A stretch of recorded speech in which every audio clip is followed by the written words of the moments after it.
Boa noite. Ai, muito fraquinho. Boa noite, gente. Muito bem. A chuva pegou alguns aí desprevenidos, né, que também vão ter que acabar assistindo online, porque em alguns lugares da cidade parece que já está chovendo bastante. Sejam bem-vindas e bem-vindos ao quarto ciclo de palestras sobre violência contra a mulher. É uma iniciativa conjunta dos cursos de Psicologia e Direito, e é um evento destinado a gente refletir sobre o nosso compromisso com temas que são de enorme relevância para a nossa sociedade. E aqui a gente proporcionar esse espaço de diálogo, né, e reflexão sobre a violência de gênero, sobre a violência contra as mulheres, e qual é o nosso papel, qual é o papel que nós, enquanto psicólogos, futuros psicólogos, operadores do direito, né, cada um de nós desempenha no enfrentamento à violência contra as mulheres. Nós gostaríamos de expressar o nosso mais sincero agradecimento a todos os docentes, estudantes, os profissionais, convidadas e convidados, familiares e demais participantes presentes neste evento. E reconhecemos também o apoio essencial das direções da faculdade, do corpo docente dos nossos cursos e de todos os colaboradores que estão envolvidos com a realização deste evento. Mais especificamente, nesse caso, aos nossos colaboradores do TI, como o nosso evento está sendo transmitido, né? Boa noite a quem está em casa acompanhando. Nessa noite nós teremos 2 momentos, em seguida um do outro, tá? Nós não faremos o intervalo, certo? E seremos em sequência. Então, neste momento, eu gostaria de apresentar para vocês o nosso palestrante convidado, Dr. Marcelo Souza Melo Bento de Rezende, que atualmente é titular da 2ª Vara Criminal da Comarca de Barra do Garças. Dr. Marcelo tem uma trajetória admirável e dedicada ao serviço público, especialmente no enfrentamento de casos de violência contra a mulher, uma área à qual ele se dedica com profundo comprometimento. Para uma breve apresentação da sua trajetória, de 1997 a 1999, Dr. Marcelo fez parte da Força Aérea Brasileira, onde estudou na EPICAR, na Academia da Força Aérea. Em seguida, de 2000 a 2004, completou o curso de formação de oficiais na Academia de Polícia Militar do Barro Branco, em São Paulo, onde exerceu a função de oficial até 2007. Entre 2010 e 2012, atuou como corregedor-geral do município de Cuiabá, na Procuradoria Municipal. Ingressou na magistratura em 2012, inicialmente na comarca de Itiquira. Em 2015, passou a atuar na comarca de Comodoro. Desde 2020, ocupa a 2ª Vara Criminal de Barra do Garças, onde se dedica aos casos de violência contra a mulher. Sua formação acadêmica inclui bacharelado em Segurança Pública, pela Academia da Polícia Militar de Barro Branco e em Direito, além de especializações como Direito Público pelo IDP, o MBA pela Fundação Getúlio Vargas, Rio de Janeiro, e mestre em Direito pela UERJ. Hoje, o Dr. Marcelo apresenta para nós a palestra Uma Perspectiva Masculina sobre a Violência de Gênero. Com vocês, Dr. Marcelo.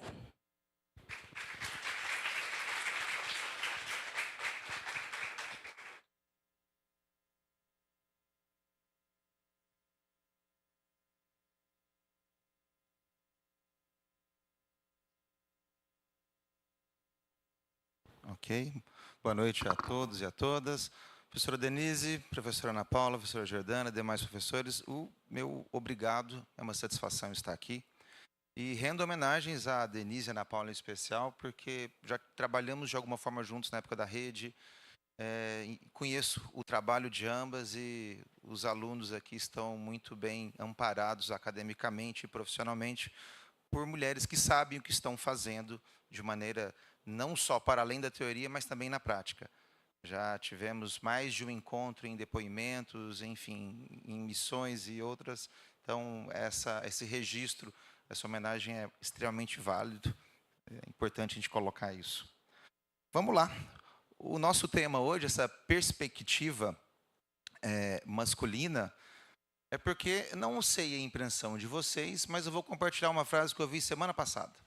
Semana passada, alguém da academia, professoras, fez um contato comigo por conta do mestrado, e a questão foi assim, olha, esse tema aqui, você acha que dá para um aluno, para um mestrando fazer?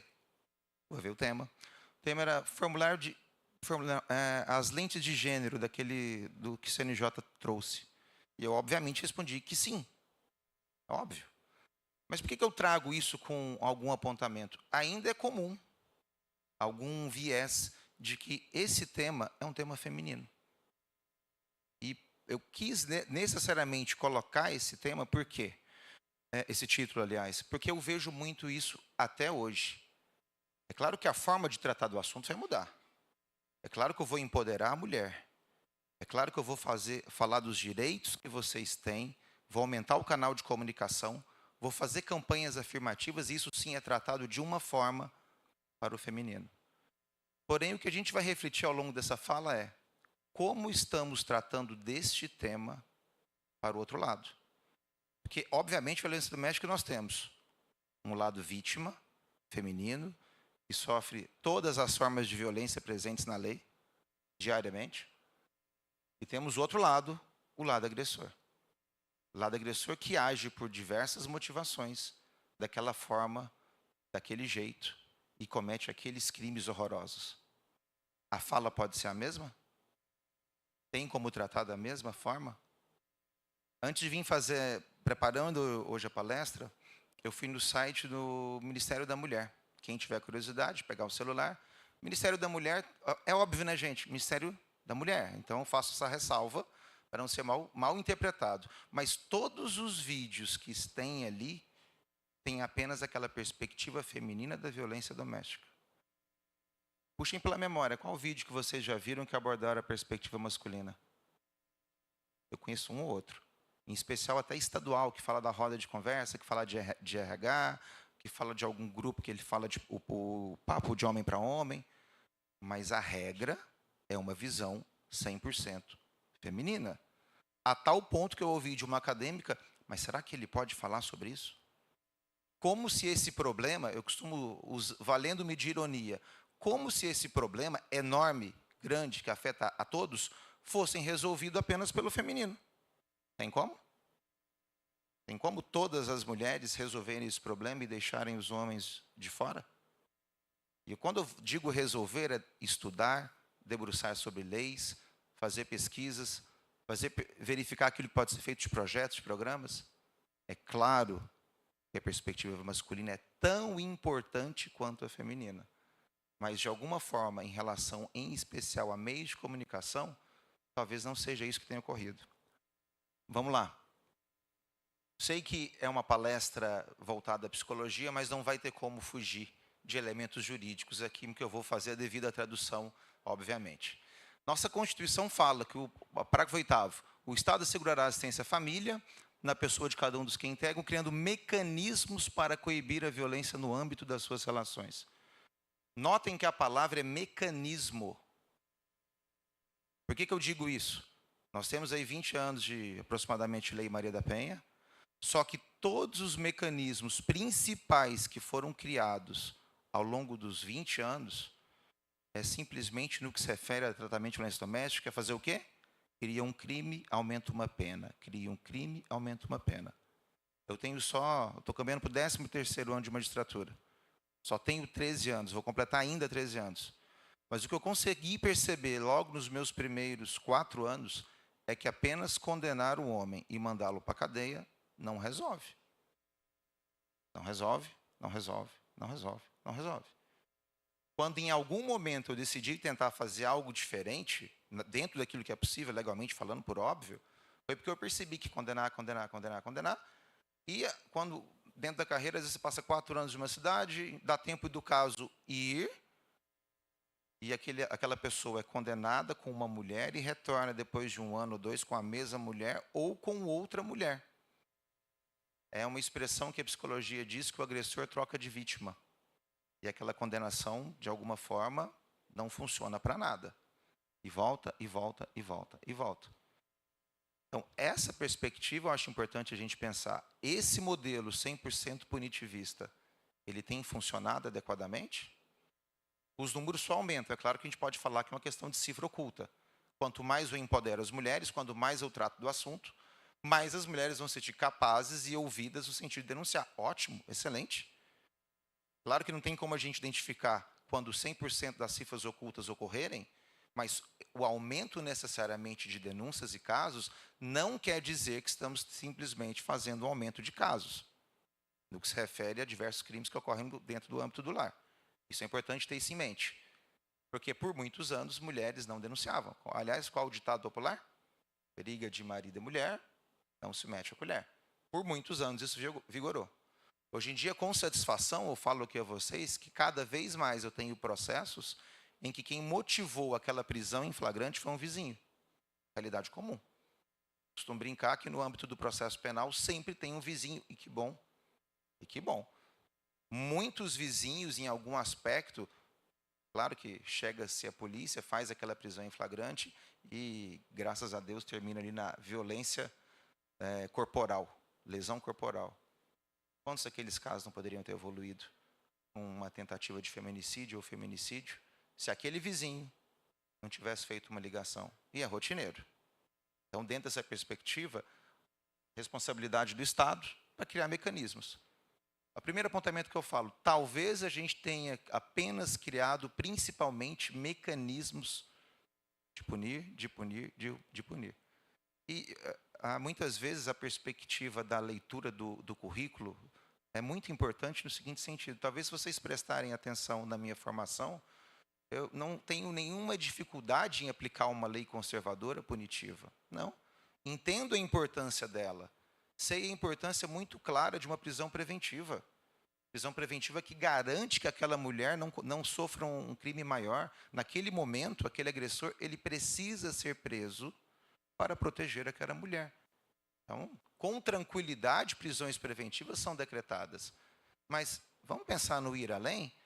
Porque o que me incomodou foi, prende-se preventivamente esse homem, condena-se a ele uma pena que, hoje em dia, lesão corporal, pena base em caso de confissão, bem comum, 1 ano de regime semiaberto. Estado de Mato Grosso, sabem o que significa regime aberto, aliás? Sabe o que significa na prática? O pessoal do direito provavelmente sabe. Na prática, no estado de Mato Grosso, regime aberto, é ficar, entre aspas, uma domiciliar. E por que eu falo isso? Porque para algumas pessoas que respondem um processo preso, é uma frase que eu ouço, mas ela não é unânime. Vou dizer uma frase que eu ouço muito de réus, de homens quando vêm no interrogatório, e alguns falam a seguinte frase, longe de ser a minoria. Doutor, isso aqui não é lugar de homem, não. Não volto para cá mais, não. Interessante, né? Aquela punição corporal, a restrição da liberdade, aquela prisão que durou 1 mês, 2, 3, 4, fez com que ele refletisse que ele não era merecedor de passar por aquilo. E que naquele momento de audiência ele fala, não vou fazer mais isso. É uma regra? Não. Sabe outra frase comum de homens que são presos? Falando da minha realidade, né? De um juiz criminal. Olhem o peso dessa frase. Quando a gente refletir em relação ao comportamento, essa legislação punitivista. Cadeia é lugar de homem. Sabiam que isso é comum em frases de pessoas que são presas? Cadeia é lugar de homem, doutor. Porque o que é aquele homem machista que vem, de alguma forma, permeando todo aquele imaginário, aquele consciente? Que desafia as regras, que não está nem aí para as regras, que faz do jeito que ele quer, que ele é duro, que ele é forte. E que se ele tiver que ficar preso 1 ano, 2 ou 3, tudo bem. Então, ao mesmo tempo que eu tenho aquele homem que se arrepende e fala que aquele local, de alguma forma, afetou a sua dignidade e que ele vai mudar, e gerou uma reflexão, temos outros que falam que não. Que aquilo ali, para ele, é só mais uma cadeia. Frase que permeia muito homens, independente, não estou falando só violência doméstica, homens que são presos. Lei Maria da Penha, perfeito. Coibir e prevenir a violência doméstica, mulher contra mulher, lei importante, rendo todas as graças e homenagens em relação à lei. Essa lei é realmente excelente. Ela funciona muito bem. E tem mecanismos outros para além da punição. Existem várias oportunidades daquilo que pode ser feito. Isso é bem tranquilo. O senão que eu faço é, a gente está caminhando muito, cada vez mais, com punição, punição, punição. É importante? É. Mas acho que tem mais que a gente deva fazer. Quando é que se aplica ela? Na unidade doméstica, no âmbito da família, relação íntima de afeto. Namorados, ficantes, noivos, companheiros, aquele parente que foi passar um dia em casa. Hoje em dia, cada vez mais as pessoas, mesmo quem não é do direito, tem bastante essa tranquilidade. A orientação em relação a quem está convivendo entre duas mulheres e trans, homens, aplica-se a Lei Maria da Penha. Ponto. Hoje em dia já está superada essa dúvida da sua aplicabilidade. É uma lei de proteção.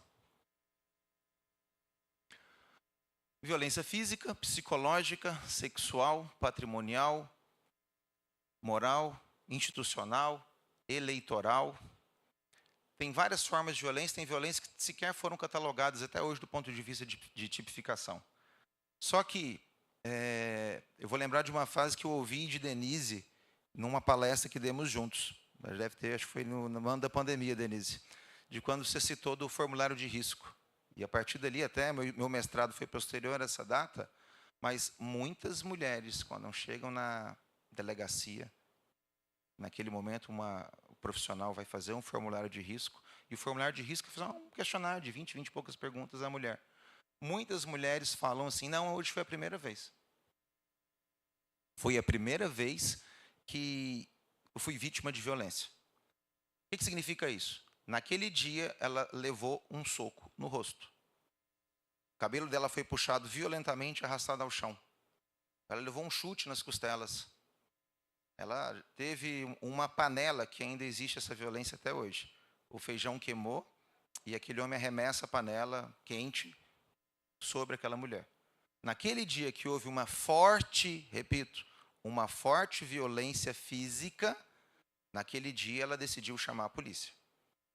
Só que ao preencher o formulário, quem está lá fazendo esse formulário, o psicólogo, o profissional que está lá, constata que ela não podia escolher a roupa que ela usava. Que ela não podia ir na casa da irmã no dia que ela queria. E muitas vezes ela entregava o cartão de crédito da conta do salário dela para ele administrar. Então, as outras formas de violência psicológica, sexual também, porque ela às vezes fazia sexo e ela nem queria, mas o marido queria, então ela cedia, ou de alguma forma era também forçada coercitivamente do ponto de vista emocional. A violência moral, quem você pensa que é? Você acha que alguém vai te querer? Só que ela só tem essa identidade de que sofri uma violência quando tem o sangue. E eu vou além. Se forem vias de fato é um termo muito jurídico. Vamos explicar? Vias de fato é quando bate e não deixa marca. Ok? Puxar o cabelo, não deixa uma marca. Um tapa, a depender como for, se a pessoa for muito branca, pode até gerar uma vermelhidão. Se o tom de pele, talvez como o meu, não vai ficar vermelho. Um beliscão pode não deixar uma marca. Vias de empurrão, exemplo clássico, empurrão. Se empurrar e bater a quina ali na mesa, aí a gente vai ter uma lesão corporal, que ela pode cortar a sua têmpora, o seu nariz, a sua testa, ali na... Mas se apenas cair no chão, pode não gerar nenhum hematoma, vias de fato.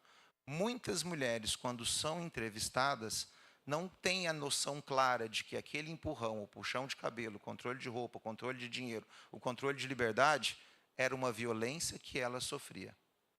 E agora eu peço um parêntese bem grande. Talvez alguns estejam aqui ouvindo essa fala e pensando, doutor, mas é óbvio, né?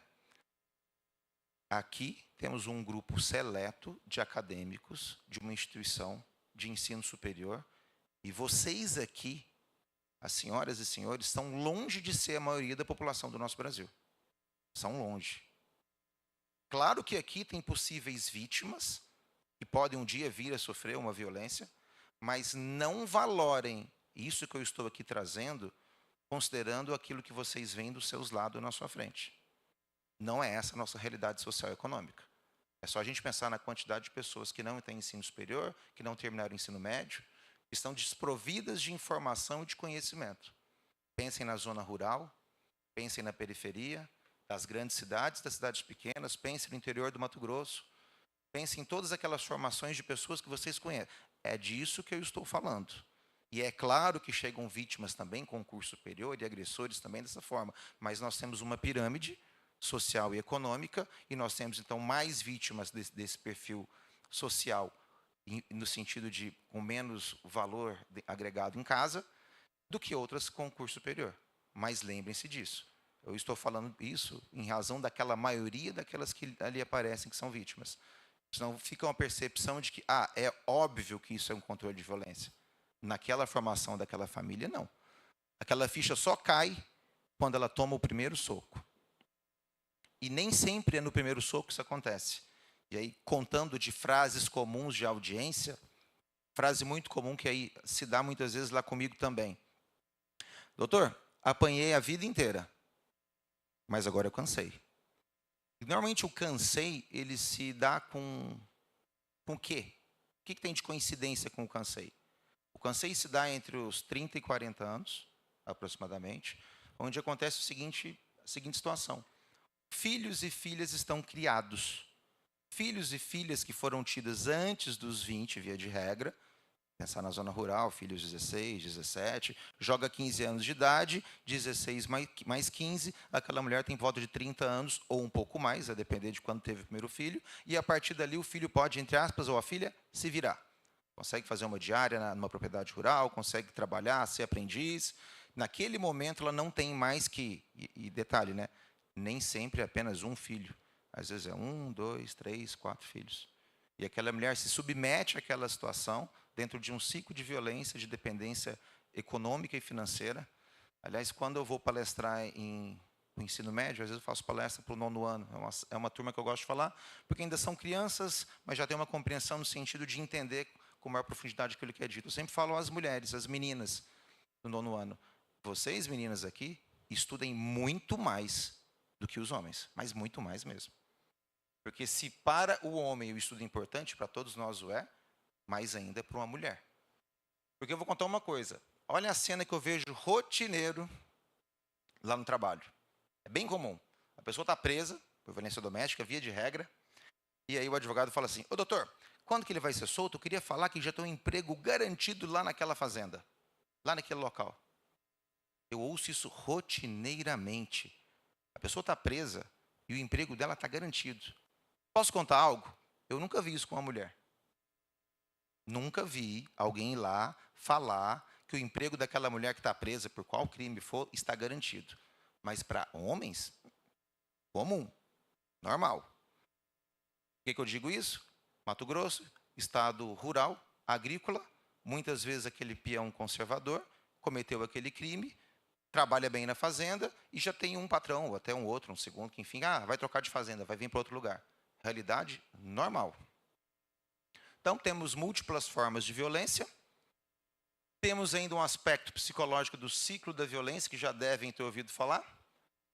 Aumento de tensão. O marido está bravo, está nervoso, está irritado, a mulher já começa a ficar naquela perspectiva de que as coisas não estão bom. Isso aqui está caminhando de uma forma ruim. A mulher começa a pisar em ovos em relação àquele homem, e vem consumo de bebida alcoólica, ela consegue pressentir que as coisas não estão nada bem. Por fim, tem um ato de violência. Pode ser um xingamento na frente dos amigos que estão no churrasco naquele dia, que acaba desmoralizando, pode ser um soco, pode ser qualquer tipo de agressão. E depois temos o quê? O arrependimento e um comportamento carinhoso. E esse ciclo roda anos, anos, anos e anos.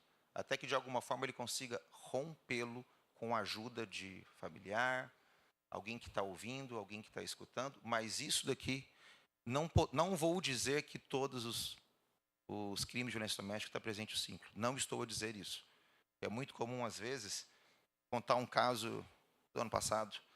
Caso que, não tendo o ciclo, mesmo assim, afetou muito aquela vítima, aquela mulher, porque o processo caminhou como réu solto. O processo de réu preso é muito rápido. Alguém que é preso, via de regra, hoje, a audiência vai se dar em 3 ou 4 meses. O juiz precisa correr com aquele processo porque tem alguém preso. Ok? Processo de réu solto. Não está preso, o processo demora mais audiência, que eu tenho um volume de pauta de quantidade de pessoas que eu posso ouvir. Então, às vezes, a audiência vai ser daqui a 1 ano e meio. Minha pauta hoje está por volta de 1 ano, aproximadamente. Então, aquele processo em que a pessoa não foi presa, o andamento normal, a audiência vai ser 1 ano a 2 depois do fato. Quando é preso, é mais rápido. Por que eu estou falando isso? Esse caso que eu estou comentando aqui era réu solto, então já tinha passado uns 2 anos. Início de namoro.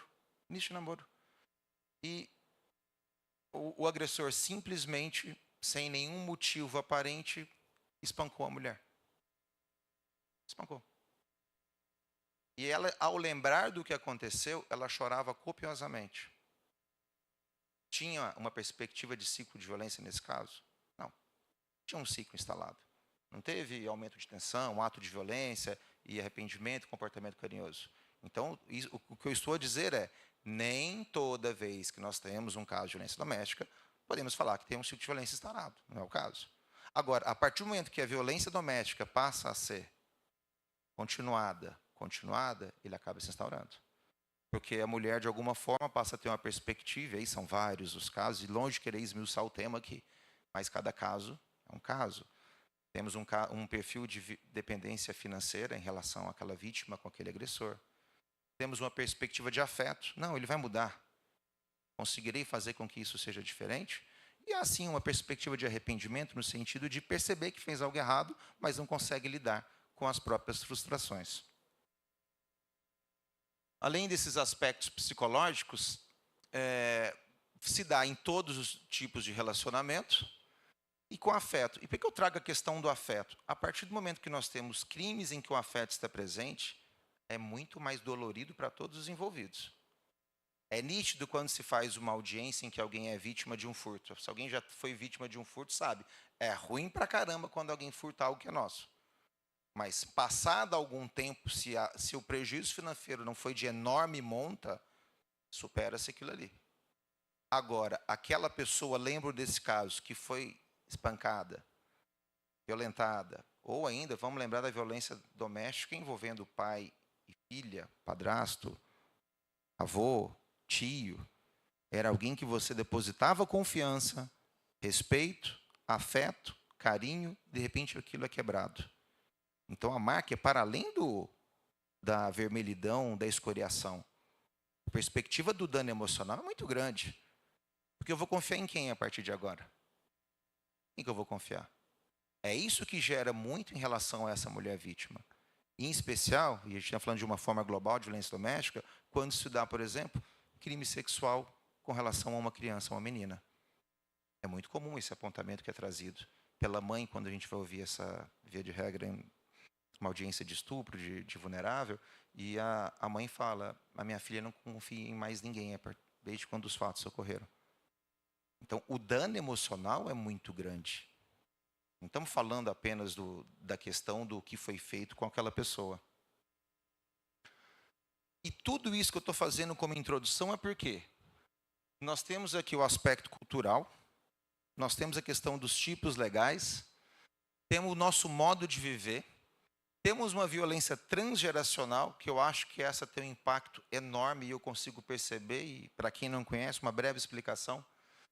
Aquele rapaz hoje de 20 e poucos anos de idade, que mora no campo, ele olha para a perspectiva do relacionamento do avô e imagina que os avós tiveram uma excelente forma de relacionamento. Aquela forma daquele tempo, mas ele tem como referência positiva. E também tem o relacionamento dos pais. Relacionamentos, repito, pautado por formas de violência, se não a física, pelo menos a de controle. Só que na cabeça daquele jovem, aquilo ali é uma forma de relacionamento que funcionou e que funciona. E quando a gente fala das nossas culturas, que é o nosso jeito de viver dos grupos sociais, nós repetimos aquilo em que onde estamos instaurados. Aquilo ali, de alguma forma, é aquilo que a gente sabe fazer. E me choca quando eu consigo ter empatia quando vem um réu de violência doméstica, e esse réu tem na faixa dos seus 50, 60 anos, e tem um comportamento típico machista. A gente consegue entender. Vai ser punido, vai ser condenado, vai passar pelo GRH, mas há uma compreensão daquilo, da realidade onde ele viveu, a realidade cultural, social. Agora, me assusta muito quando eu vejo, igual eu já vi, e acontece, alguém de 20 anos cometendo uma violência doméstica, batendo na mãe e na avó, casos que eu vi, que eu estou trazendo esse case para ilustrar, mas existem outros, e lá pelas tantas interrogatório, é que agora eu sou o homem da casa. Me chocou nesse dia. 20 e poucos anos, ter noção de comportamento de homem da casa, de que ser homem da casa é obrigar aquela mulher mãe, obrigar aquela avó a obedecê-lo. Então, quando a gente está falando de violência doméstica, esqueçam quem está do seu lado. E por mais que tenha um ou outro colega algum comportamento ou discurso mais machista, acreditem, a realidade que a gente vê ali na sala de audiência É um pouco mais diferente. Não que o que tem aqui, talvez, que não tenha que ser mudado, alterado, sim, claro que tem. Mas estou falando de perspectiva como essa. Esse cara de 20 e poucos anos, que, acredite, ele saiu da audiência achando que tinha feito, entre aspas, aquilo que o homem faria. Esse é o grande problema da perspectiva apenas punitiva. Aquele homem não entende o que aconteceu, tal qual a mulher, de alguma forma, quando ela preenche o formulário de risco, naquele momento ela é alertada daquelas outras formas de violência. Mas se aquela mulher também não sabia das formas de violência, o homem também não sabia.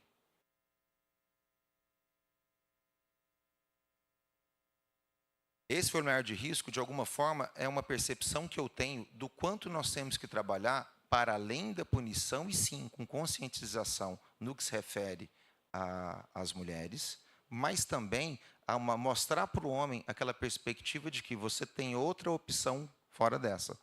Professora, cabeça de algo, lembrei agora, eventual pergunta que tenham, fiquem à vontade para fazer. Talvez fique mais dinâmica essa fala, se quiserem fazer agora. Quiserem perguntar ao final também, como preferirem. Quiserem levantar a mão e fazer algum apontamento, tranquilo. Esse formulário de risco, eu tenho ele como um ponto muito importante de que, em que pese todo mundo saber o que é crime, o que é isso, o que é aquilo, quando os fatos se dão no calor do momento, as condutas são repetidas como sempre foram. E nós temos hoje uma perspectiva de que, no que se refere às mulheres, estão cada vez mais conhecimento, mas outras mulheres nem têm tanto, por razões óbvias, mas em relação aos homens, essa falta de conhecimento daquilo que é violência, daquilo que ele está fazendo, também é uma realidade. Afinal de contas, dentro daquilo que ele foi criado, que ele continua repetindo como comportamento cultural, aquilo ali era válido, era muitas vezes estimulado, aceito e tido como correto e adequado. Então a gente tem que pensar na perspectiva da violência doméstica, considerando esse apontamento. E muitos casais têm aquela vivência em que violências de alguma forma, moral, psicológica, por desconhecimento são consentidas, até que dá o estouro na violência física, só que aquele homem também não tinha o quê? Uma perspectiva de como agir diferente. E aí nós temos as nossas soluções para o sistema. Como é que o sistema jurídico trabalha com isso? Via de regra, uma medida protetiva, que, aliás, mesmo para o nosso público aqui, é importantíssimo falar, eu já vi tanto sofrimento. Tão importante quanto pedir uma medida protetiva é denunciar o descumprimento. Novamente, eu usando a mesma expressão, sem ser repetitivo. É óbvio, né? Porque eu peço a protetiva, mas se acontecer algo, tem que denunciar. É um número talvez pequeno, entra numa cifra oculta, mas tem muitas mulheres que pedem a protetiva, aquele homem vai lá, descumpre a protetiva e ela não denuncia o descumprimento. A sensação de que o sistema não funciona para ela, a sensação de que ela está relegada ao último plano, é a pior coisa possível que pode acontecer. Passei por algumas audiências que, de alguma forma, foram muito traumáticas, que era mãe e filha, a protetiva havia sido pedida e ela não foi denunciado o descumprimento. A partir daquele momento, aquela família, aquelas duas mulheres deixaram de acreditar na possibilidade do sistema legal, sistema judicial, ofertar uma solução para ela de segurança e passaram a viver completamente numa situação de muito sofrimento emocional. Porque instalou-se naquela família a perspectiva de que lá era o agressor quem mandava. Até porque ele, como ele bem dizia, não estou nem aí com polícia, com promotor ou com juiz, aqui é eu que mando. Aquela perspectiva de absoluto controle dentro daquilo que aquele homem foi condicionado a fazer. Então, repito, peçam protetiva se porventura precisarem e denunciem o descumprimento. Isso é muito importante, porque o Ministério Público só vai poder fazer algo no sentido de decretar uma prisão daquela mulher se chegar para mim, no caso, como juiz, a notícia de que foi tido, que houve um descumprimento. E, infelizmente, nem sempre isso acontece. Na maioria dos casos, sim, isso acaba sendo ocorrendo. Aliás, uma boa notícia daquilo que a gente tem de estatística, a maior parte das protetivas são cumpridas. Grande parte das protetivas, ou a grande maioria, são cumpridas. Olha que notícia boa. A gente falando de tanta coisa ruim, né? Falando de algo bom. Na maior parte das vezes, vou repetir, a protetiva ela é cumprida.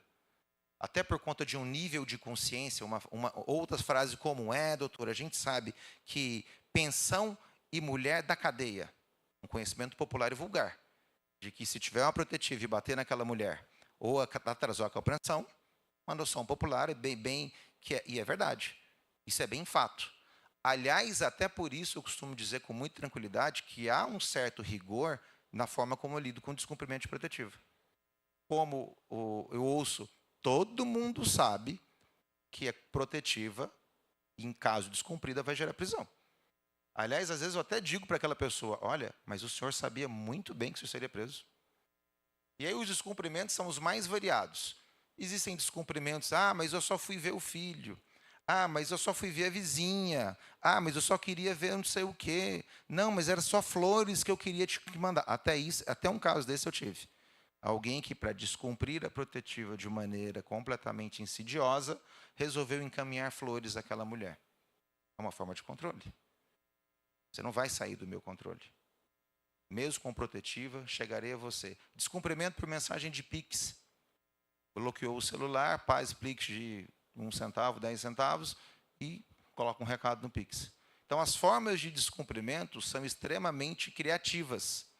Só que, via de regra, gera-se a prisão daquela pessoa.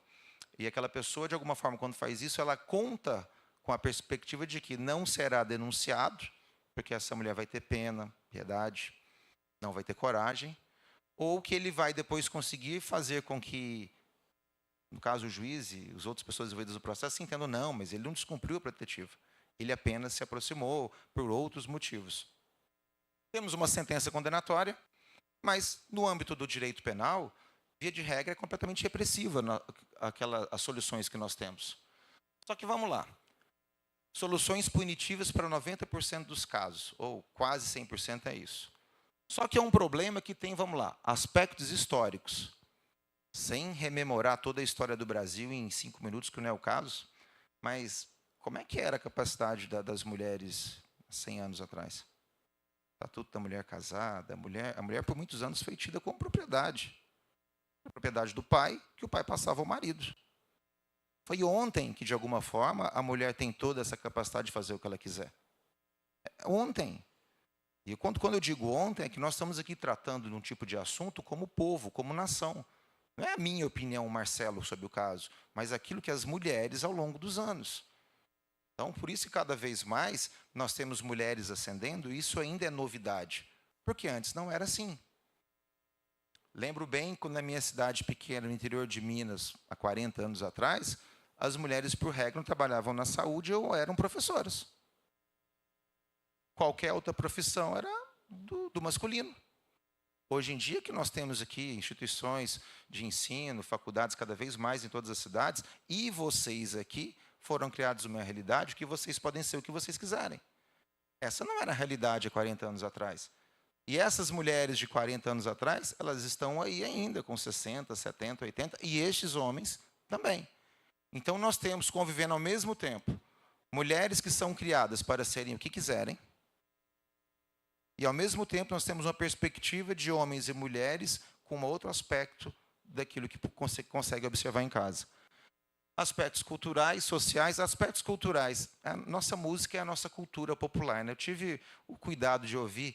Sempre que eu vou dar uma palestra, eu gosto de observar se há alguma música das mais ouvidas no nosso país, neste momento, que tem algum aspecto de violência. Eu achei só 3, nos top. Um que hoje você não dorme nem aqui, que você vai para fora. Acho que é um sertanejo, salvo engano. É claro que essa música tem uma fala de violência. Ninguém tem dúvida disso. Porque agora que você gosta da rua e que isso, que aquilo, que não saia daqui. É uma fala de violência. Tem mais uma outra aqui, no caso, um relacionamento tóxico, em que a mulher fala que é culpada e que está ligando e bloqueada, e mesmo assim vai continuar ligando. Por que eu estou dizendo isso?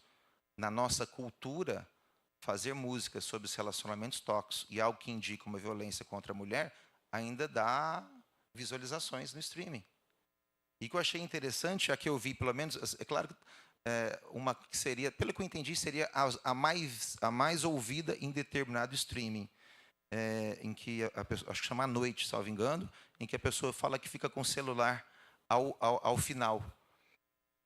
E essa que fala do celular, eu fiquei pensando, né? Para a gente que é do direito, o crime ele tem a cogitação, a preparação e a execução. Eu cogito, eu vou fazer um crime hoje à noite, aí eu penso nele.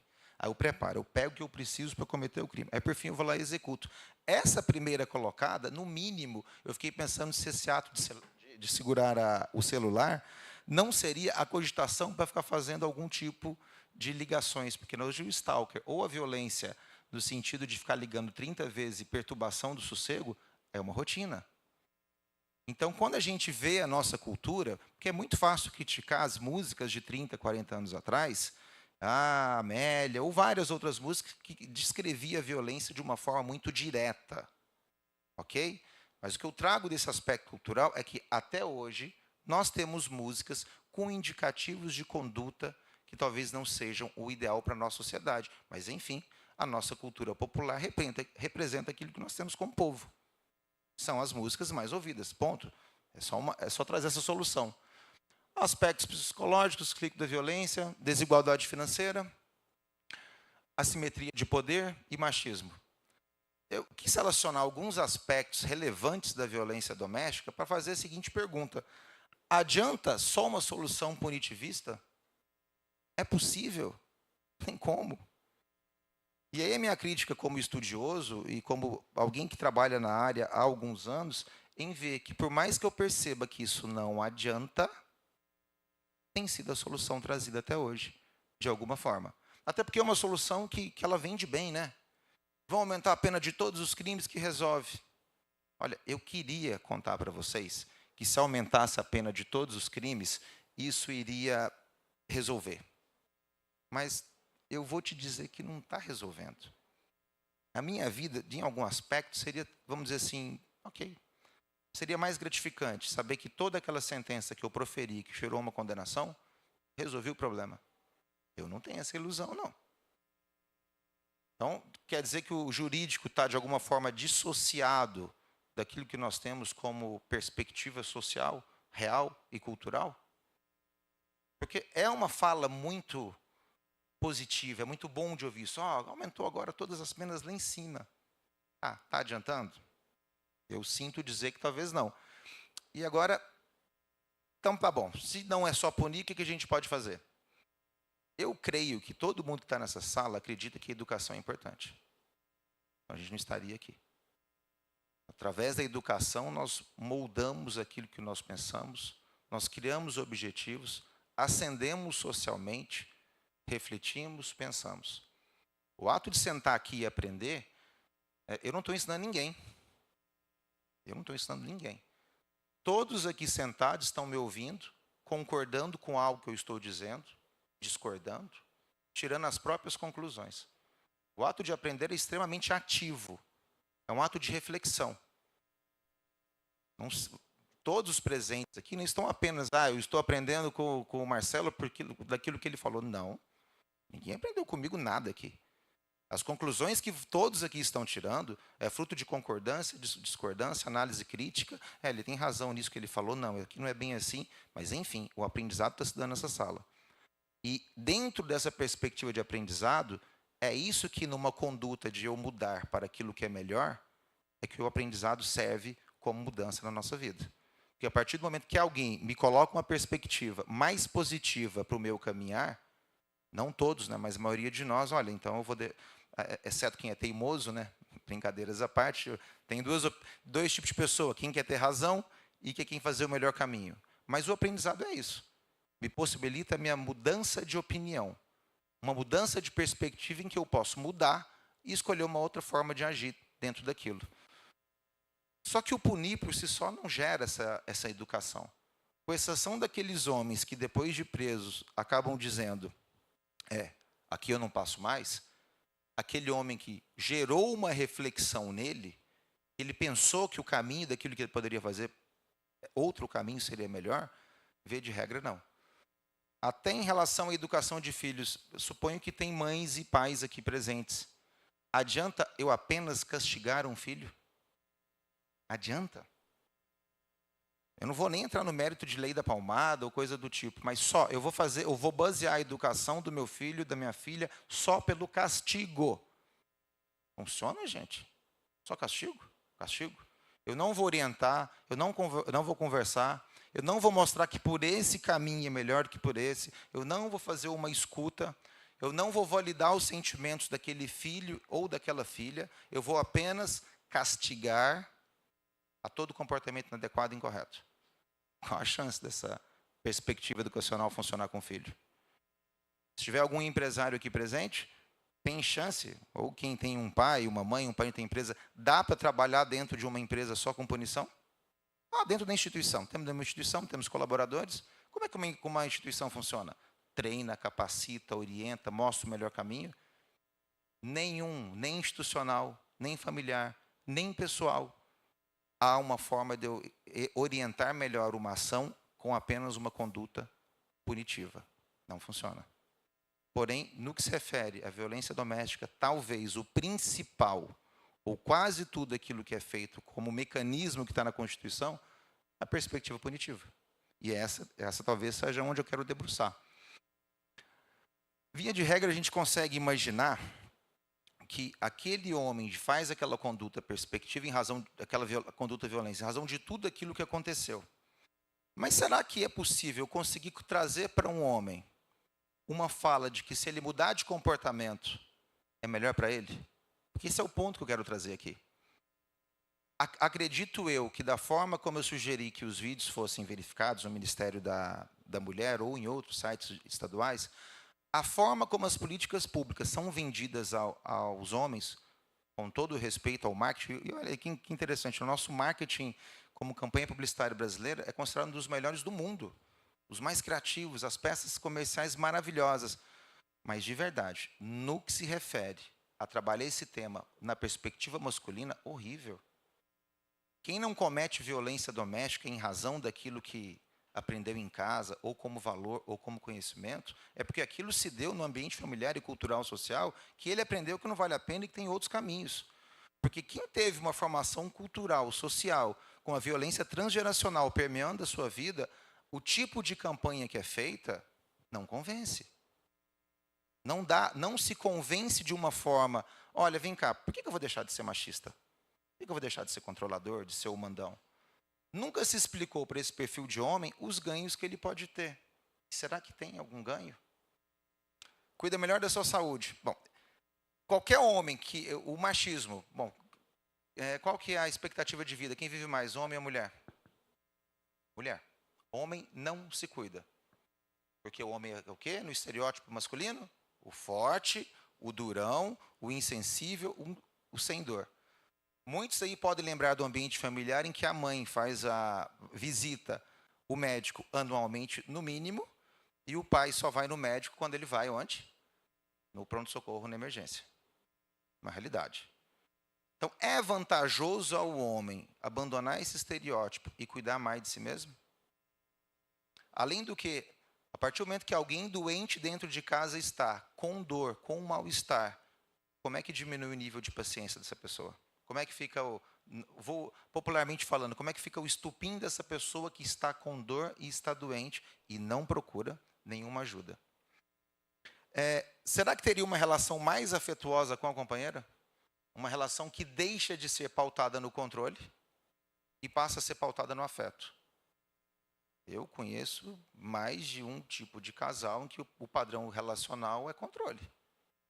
Talvez vocês conheçam. Um controle em que, de alguma forma, há uma concordância em algum aspecto, mas é pautada no controle. Acho legal, de alguma forma, quando aqueles casais... não, mas não é só ele que vê o celular meu, não. Eu também vejo dele. Relação pautada no controle. Eu não tenho maturidade para entender que a minha relação ela vai se dar a partir do momento que, enquanto a pessoa quer. Ela quer ficar comigo, eu quero ficar com ela. E não é o controle que gera uma perspectiva relacional positiva, saudável. Mas isso é tido como sendo algo que natural e normal. Homens morrem mais em brigas no trânsito em razão de condutas perigosas. Porque o homem, do ponto de vista do estereótipo do machismo, que é o homem controlador, durão e etc., ele se arrisca mais aonde? em todo tipo de conduta. Só que, quando eu estou falando de marketing ou de campanha, quando é que se mostra algo positivo em relação ao homem com a mudança de comportamento? A masculinidade toda é construída em relação aos homens como sendo justamente aquele homem que, pelo perfil de comportamento, se torna mais agressivo e mais violento. Essa é a nossa realidade que nós temos em músicas, em filmes, em qualquer outra coisa de cultura popular como regra. Muitas famílias teriam aumento de renda. Eu já cansei de ver a seguinte frase, essa frase é comum: enquanto está tudo bem, não tem violência. Não, porque lá em casa agora meu marido vai trabalhar por mim e eu não preciso trabalhar mais. Isso é tido como normal. Isso é tido como normal em certos grupos sociais em razão daquela história cultural e daquilo que está vivendo. Em que o homem banca o papel de provedor e a mulher, de alguma forma, está naquele outro papel. Não tem violência. Só que esse homem muda a perspectiva, será que teria um aumento de renda, não é algo positivo para aquela família, em relação à criação de filhos? Menos estresse e menos ansiedade.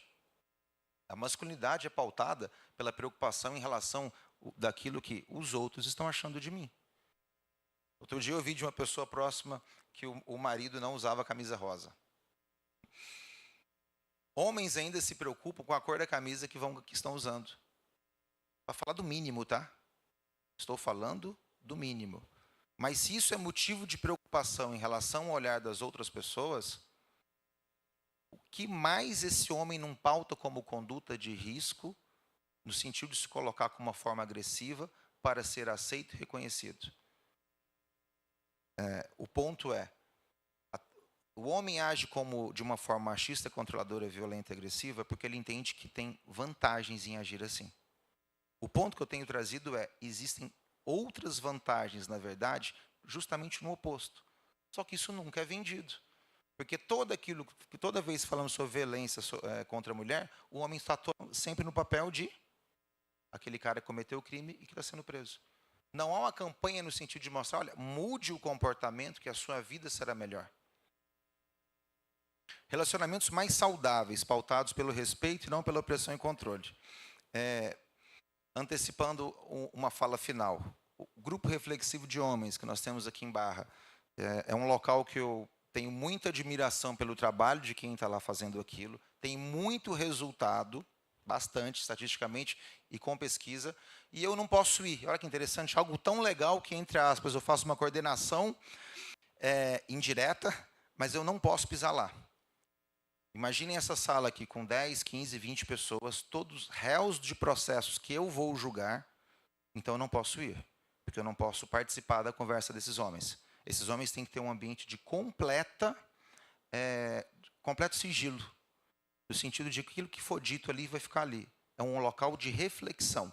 Mas, como quando eu fui trocar de comarca, antes de vir para a Barra do Garça, preciso pelo menos um dia ver como é que funciona esse grupo que eu estou aqui à distância coordenando. E fui visitar o grupo lá dessa cidade. E essa fala, que é comum em grupos, eu ouvi nesse dia de um senhor, estimo que entre 60 e 70 anos, um senhor de alguma idade. Lembrando, estou falando desse aspecto aqui, ó, relacionamentos mais saudáveis.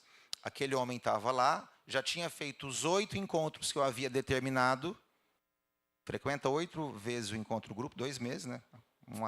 Um por semana, 1 horinha só, e sob pena de prisão. Esse homem já tinha feito os 8 encontros. Ele já estava fazendo sessões voluntárias. E eu pude ouvir dele, ele que falou: doutor, isso aqui foi muito bom para mim. Me ensinaram coisa aqui que ninguém tinha me falado antes. Agora, doutor, eu consigo abraçar o meu filho. Pensa a importância dessa frase. Um homem de 60 anos de idade, 70, deu a entender para mim que ele não demonstrava afeto ao seu filho, ao seu neto, ao masculino, porque ele foi ensinado assim a vida inteira. Homem, aliás, qual a frase que alguém já deve ter ouvido? Alguém já ouviu essa frase? Homem não chora? Engola o choro, garoto. Alguém já ouviu isso? Alguém já ouviu essa frase alguma vez? Então, o homem não pode demonstrar afeto. E a partir do momento que eu estou com um turbilhão de sentimentos aqui, eu não posso chorar, eu não posso demonstrar o meu afeto. Qual é uma das vias que aquele homem faz? Será que tem homem que usa de violência nesse momento? Ele não pode nem chorar. Será que ele usa disso? E nesse dia eu ouvi desse senhor que estava continuando a frequentar os encontros, ele não precisava mais, mas por um simples motivo. Aqueles poucos encontros que ele fez, gente, estamos falando de 8 horas de encontro. É nada. É nada para alguém que tem uma vida de 70 anos. Mas agora falando aos homens aqui presentes, que tem poucos. Mas essa frase é importante até para as mulheres também, tem essas perspectivas muitas. Aquilo que nós, homens, conversando, quando estamos num ambiente 100% masculino, tem muito assunto que não é falado. Não se fala de sentimentos do vestiário do futebol, no ambiente do clube de tiro, no ambiente completamente masculino. Os assuntos são pautados pela masculinidade, naquela versão mais conservadora, por regra. Por regra.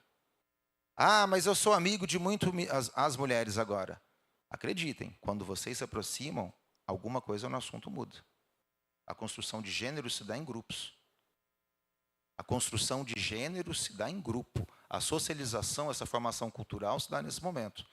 Então, aquilo que é tratado nesse local, que grupo reflexivo de homens, aquele homem, ele não vai ouvir provavelmente em nenhum outro lugar. A menos que ele tenha um pai e uma mãe com uma formação, de alguma forma, muito sem ser machista, que vai tratar daquele assunto e vai ensinar.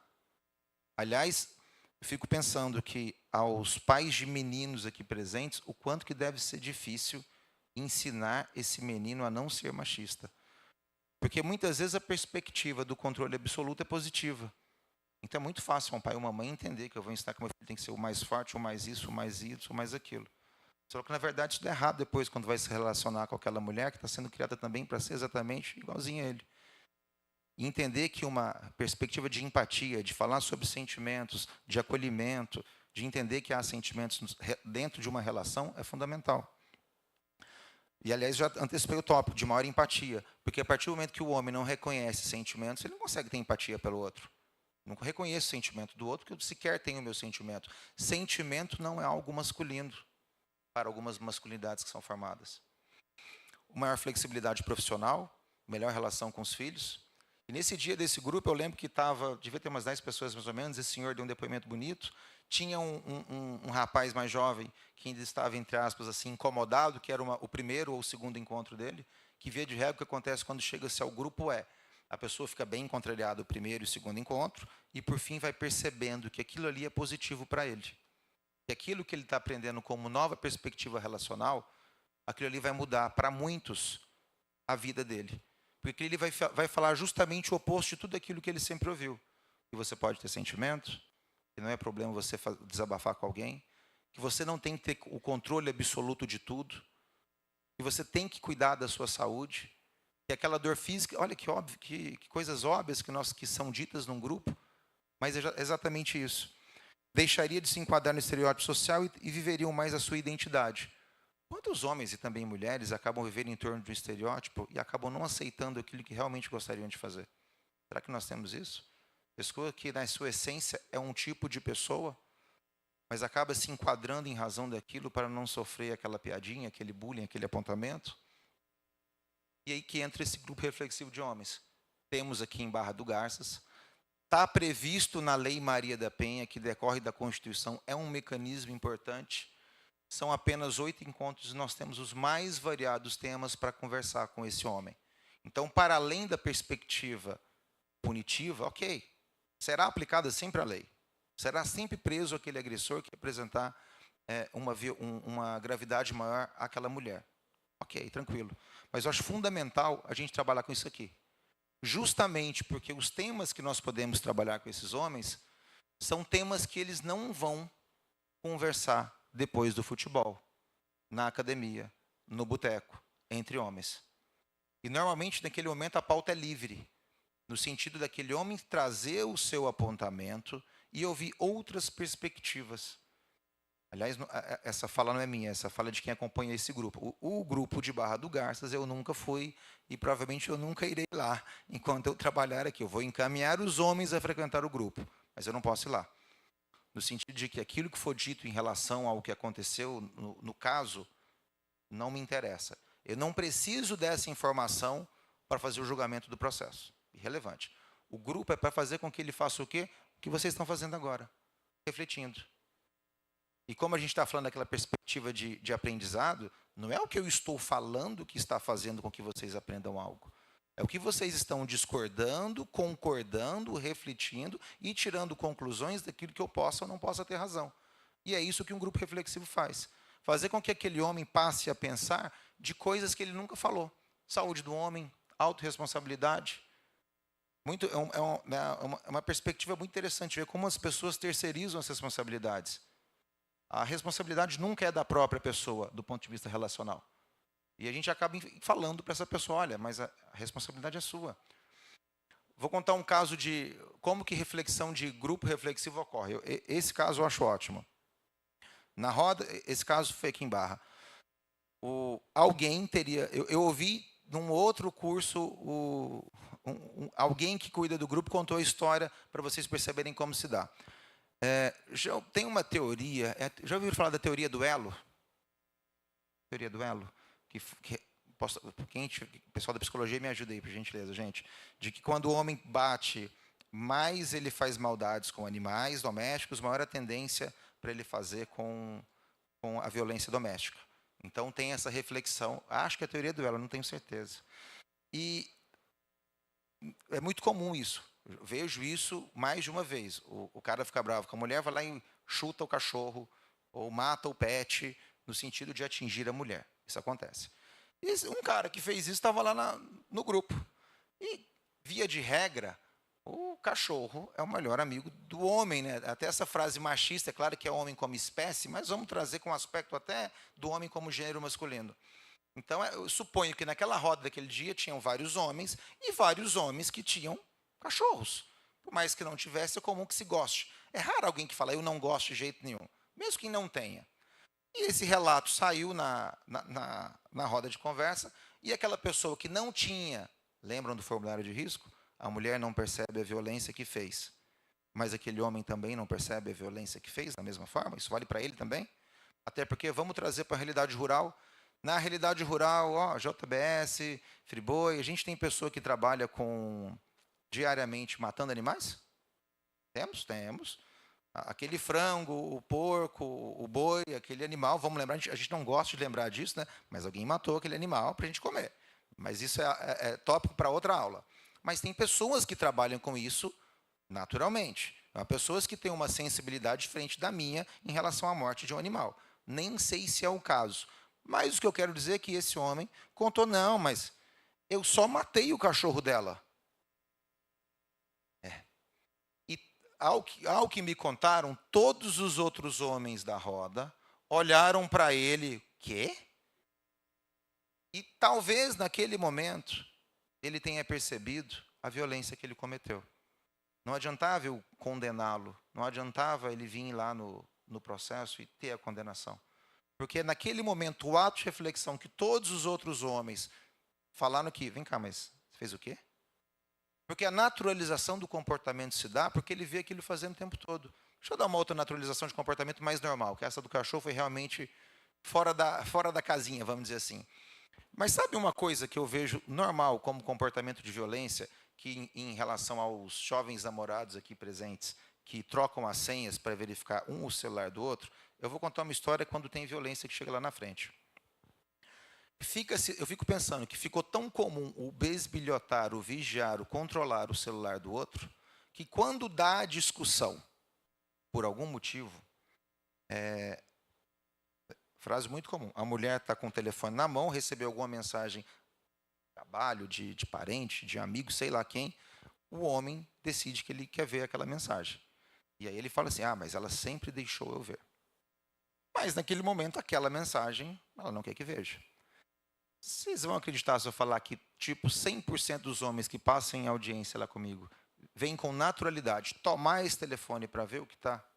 Inclusive, agora o pessoal do direito que está assistindo de casa, é tão interessante que muitos advogados acabam colocando essa tese como se essa tese fosse lícita. Lícita no sentido de legal, permitida por lei. E aí, quando a mulher, ao ter o celular que alguém vem tomar, ela reage empurrando, olha o que via de regra a defesa faz, que o soco desferido pelo homem depois foi para a defesa do empurrão.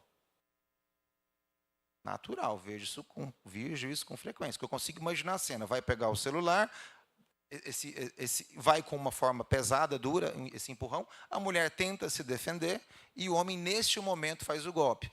Já cansei de ver defesa, nesse momento, colocando como se o homem aqui estivesse em legítima defesa em razão do empurrão que a mulher colocou. Por isso que o problema dessas trocas de permissivas em relação a verificações de aparelho celular, porque quando descamba para a violência, isso pode acabando com uma conduta que foi normalizada no primeiro momento. E aí eu costumo dar um exemplo. Normalmente, a audiência ou videoconferência, olha, esse celular aqui, para pegar, vai ter que ter um mandado de busca e apreensão, ou eu vou ter que entregar, ou vai ter que cometer um crime. Ninguém pega esse telefone. Ponto. E esse telefone, no que se refere ao direito, é o direito de qualquer pessoa. No celular, hoje em dia, via de regra, nós temos sigilo bancário, tem documento fiscal, tem fotos de intimidade. Intimidade não é só fotos, não. Intimidade, aquilo que eu converso com a minha mãe à noite, quando eu chego em casa, é a minha intimidade.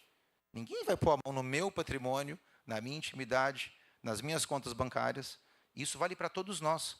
E eu gosto de mostrar isso dessa forma, porque eu vejo muito homem, e até, inclusive, às vezes, operadores do direito, fazendo a defesa daquele cliente, entendendo que essa conduta é lícita. Porque aquela conduta, de alguma forma, foi tida como rotineira, como sendo um controle naquele perfil de relacionamento, e alguém nunca falou, ei, não é assim que vive, não é assim que se namora, não é assim que se relaciona. O relacionamento saudável não se parte de um controle, se parte de afeto. Eu estou junto porque eu quero, a pessoa está junto porque ela quer. Ponto. Então, quando a gente trata de todos esses temas que nós temos aqui, são temas que homens não conversam. A Lei Maria da Penha. A Lei Maria da Penha ainda chega ao homem em audiência, ainda numa perspectiva de que essa lei aqui é só para não sei o que com o homem. Precisamos explicar para que serve a Lei Maria da Penha. Precisamos explicar que eu vejo rotineiramente mulheres com a face espancada. E raramente eu vejo homem com algum arranhão. E normalmente esse arranhão se dá, via de regra, em legítima defesa.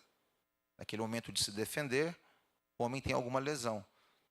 Homem espancado por mulher, não estou a dizer que não pode ter uma violência doméstica por algum motivo em que uma mulher comete uma violência, não estou a dizer. Mas, do ponto de vista de percentual, é muito maior. Então, por isso que nós temos a necessidade dessa lei. Habilidade relacional. Aliás, quando a gente fala também da comunicação não violenta, é algo que deveria ser colocado no jardim da infância como matéria, no sentido de que nós temos muitos homens, e talvez até seres humanos de uma forma geral, que não aprenderam a se relacionar. Porque não podem chorar, porque chorar não é coisa de homem, então tem que engolir o choro. Aí quando dá um problema que gera uma frustração, não sabe comunicar de uma forma não violenta e não tem habilidade relacional. Essa pessoa vai fazer o quê? E aonde que é aprendido isso? Onde que é ensinado? Em breves módulos de 1 hora, 8 encontros, que tem mudado a vida de muitos homens que passam por lá, nesses encontros. Falar que, na verdade, levar ferramentas de habilidade para que aquele homem possa lidar por situações de estresse sem ter que recorrer à violência. O GRH, que é um grupo reflexivo, como eu costumo dizer, ele não quer ensinar ninguém a ser homem. Primeiro ponto. Ele só quer que o homem tire a violência como recurso das suas relações. É só isso. Tirou a violência das suas relações, tirou o xingar, o bater, o controlar, tirou isso. Viva como cada um quiser. Até porque cada masculinidade é construída em relação à própria cultura da localização. Masculinidade de pescador é diferente do pessoal de agricultor, do pessoal do campo, de quem trabalha na loja. O ponto não é como ter que ser assim ou ter que ser assado. O grande lance é aprender que tem um outro caminho e não precisa brigar a qualquer frustração. Hoje em dia, aqui em Barra do Garças, quando tem medida protetiva, com a vítima solicitar, eu, de ofício, encaminho o homem ao GRH, caso ele more na zona urbana aqui de Barra do Garças, porque tem pessoas que moram aí a 100 quilômetros, aí realmente não tem como. E também, após a condenação. via de regra, quase todo homem que comete um ato de violência aqui em Barra do Garças passa por um GRH. Isso é muito importante. E, inclusive, aqui aos presentes, o GRH aqui de Barra está fazendo algo que eu achei interessante. O encaminhamento para atendimento voluntário. Já tivemos alguns já. Então, caso algum de vocês conheça algum parente que está em vias de virar um processo na minha mesa, é possível. É possível que algum de vocês tenha o quê? Já tenha identificado uma espiral de violência em algum vizinho, parente ou amigo. Aquele casal não está se relacionando de uma forma saudável. E não precisa esperar que, de alguma forma, aquele cara cometa um crime, aquela mulher seja vítima de um crime, para passar por um GRH. Basta simplesmente comparecer na quarta-feira, às 18h30, preencher uma ficha e vai assistir quantos módulos quiser na condição de voluntário e pronto. A estatística é apenas para fins de número, só para fins de controle. Eu sequer saberei o nome desse homem que passou por lá, mas que pode fazer um bem danado na forma desse cara se relacionar, às vezes, com o filho, com a filha, com a namorada, com a mãe, com a avó. Tirar ele daquele padrão que ele aprendeu vivendo, né? Certas vivências que nós temos que foi aprendido como? Vivendo. Foi vivendo. Ninguém ensinou como é que é ser isso ou como é que é ser aquilo. Mas, de algum momento, ter uma conversa ali com outros homens, mediado por psicólogo, assistente social, e trazendo o quê? Outras perspectivas. Falar que você não vai deixar de ser homem se você abraçar o seu filho, se você for no médico porque tem dor, se você falou que não gostou do que está acontecendo. Aprender a verbalizar a frustração e não simplesmente engolir o choro que foi ensinado a vida inteira e até que explode num ato de violência. Entender que relacionamento é voluntariedade, não controle. E em que pese nós temos um monte de relacionamento pautados por controle que tendem a simplesmente em algum momento virar o quê? Um caso de violência doméstica. Enfim, a minha perspectiva em relação à violência doméstica é que talvez nós temos punições demais e educação de menos. Se todos nós estamos aqui, de alguma forma, tentando fazer com que melhoremos como pessoa, como acadêmicos, talvez todos aqui nessa sala, a gente dê importância à educação. E por mais que eu entenda que a prisão tem o seu momento, tem a sua necessidade, tem hora que ela vai ter que ser preso e ponto. Talvez um país que trabalha só com a perspectiva de punição para o homem que comete algum ato de violência doméstica, talvez está faltando alguma coisa. Um país em que eu ainda ouvi essa pergunta, olha, mas será que o homem pode falar sobre esse tema? Deve. Precisamos ter com que também homens discutam isso. Porque fica parecendo que é um tema em que apenas as mulheres têm vantagem se mudarem o comportamento. E não é isso. As mulheres deixarão de ser vítimas. Ótimo, excelente, tem que deixar de ser vítima. Mas os homens vão ganhar o quê? Uma maior capacidade de se relacionar. Relacionamentos mais saudáveis. Vão ver mais leves, mais soltos, vão cuidar mais da sua saúde e vão continuar sendo o quê? Homens na sua essência. Gente, agradeço. Espero que eu tenha contribuído com alguma reflexão positiva por parte de vocês e me coloco à disposição para alguma pergunta, alguma colocação que queiram fazer. Podem ficar à vontade.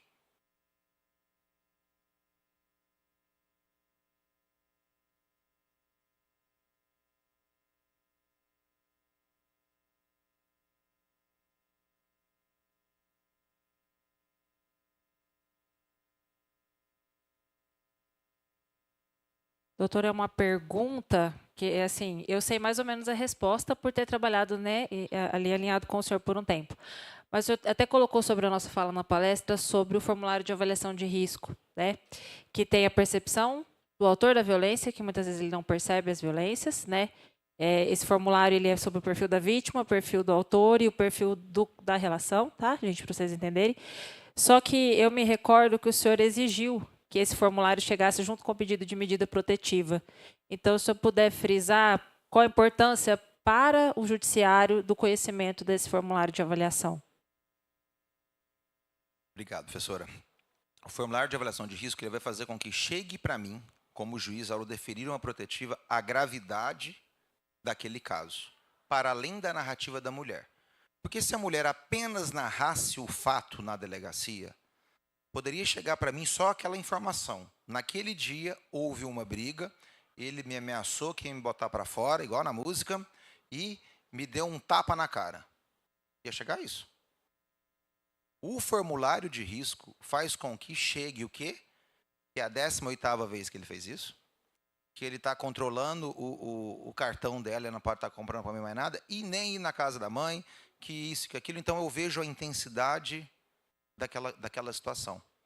Porque, às vezes, apenas a declaração daquilo que foi dito, eu vou dar uma perspectiva que é até interessante. Vamos mudar esse primeiro caso e vamos falar que teve a ameaça e o empurrão. Só que o formulário de risco vai agregar informação de que nos últimos 10 anos isso foi rotineiramente, aconteceu, e às vezes só chegou naquela protetiva porque um vizinho chamou a polícia.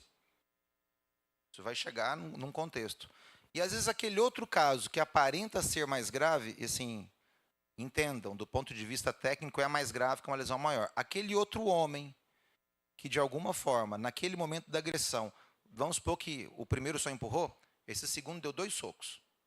Arroxa o rosto da mulher. Porém, nós não temos um histórico no sentido de ciclo da violência. Isso acaba sendo positivo, porque eu consigo perceber que aquela mulher que pediu ajuda, ela pode romper essa situação com maior gravidade. Se eu tivesse acesso apenas à declaração da mulher, sem o formulário de risco, eu poderia entender o que não. O segundo fato é mais grave. Essa mulher foi espancada, levou vários socos. O primeiro não tem gravidade, foi só esse empurrão. Só que ao fazer uma análise, eu vejo que o primeiro também é muito grave, em razão daquilo que foi feito nas perguntas do formulário de risco. Então, o formulário de risco é fundamental. Faz com que, de alguma forma, eu consiga fazer essa identificação. E, além disso, falando ao pessoal da psicologia aqui presente, além do formulário de risco, nós temos uma atuação, no segundo momento, da equipe multidisciplinar, que quando eu marco uma audiência para instruir aquele processo que ele aprova, hoje em dia, inclusive, tem até, não sei se está presente alguém ou assistindo em algum local, está tendo voluntários fazendo papel de estagiário lá no fórum, do curso de psicologia, que vão entrevistar essas mulheres. E quando vai fazer o quê? O estudo psicossocial, para identificar como é que está aquela mulher. E vem informações muito importantes para o julgamento do processo, daquela forma de como que está aquela mulher. E hoje em dia são profissionais como vocês que estão fazendo isso lá, ajudando a gente. Isso é muito positivo. Então, é muito importante, porque revela de uma forma mais clara como é que está a gravidade daquela situação. Até para fim de, pode pautar a duração de uma prisão. Vamos supor que aquela medida protetiva, ela foi de alguma forma junto numa prisão em flagrante, chega essa informação do formulário de risco e eu percebo, sim, não, essa prisão aqui ela vai delongar por mais tempo. Não vai ser uma prisão. É claro que, dentro da violência doméstica, quando a gente pega os crimes, entre aspas, rotineiros, é o que? Ameaça, lesão corporal, as prisões, via de regra, tendem a ser mais curtas, porque até chegar à instrução tem 3 meses. As prisões mais longas, infelizmente, ocorrem nos crimes mais graves, que é o que? Tentativa de feminicídio e feminicídio. Mas o que é que eu digo isso? Aquele agressor de violência doméstica, ele vai retornar à sociedade. E por isso que muitas vezes, quando eu solto, eu determino a participação de RH. Porque, até voltando à fala, desculpa, o que eu notei por muitas vezes é apenas a condenação sem passar por uma postura reflexiva. Já vi muito réu tendo certeza que saiu de lá com a perspectiva de que faria de novo. Não gerou reflexão nenhuma. Aquilo ali é um castigo, não é nada, e vou fazer de novo. E eu acredito que o GRH pode fazer uma mudança de perspectiva.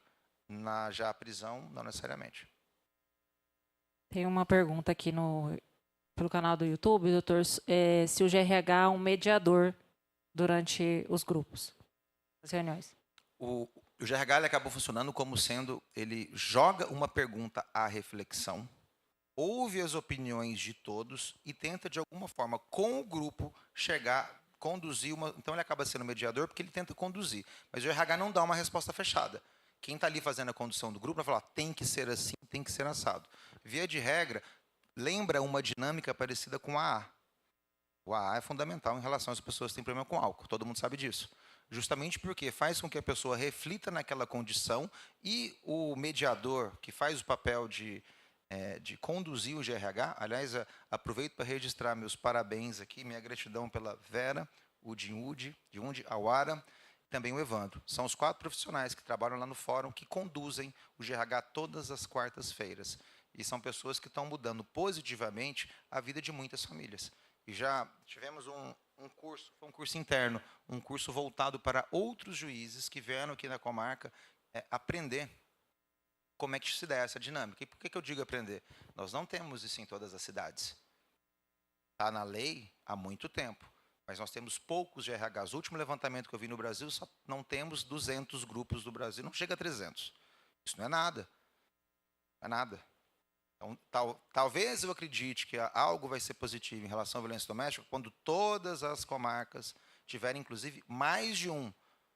Uma comarca maior, uma capital, precisa ter um no fórum, um numa universidade. Aliás, temos muitas universidades que são parceiras desse tipo de projeto, juntamente com os alunos da psicologia e do direito. Então, isso é uma política pública que, a meu ver, fazendo uma crítica construtiva, é o que precisa ter cada vez mais para fazer o quê? O que vocês fizeram aqui. Vocês, junto comigo, refletiram sobre aquilo que foi colocado. Chegaram às próprias conclusões.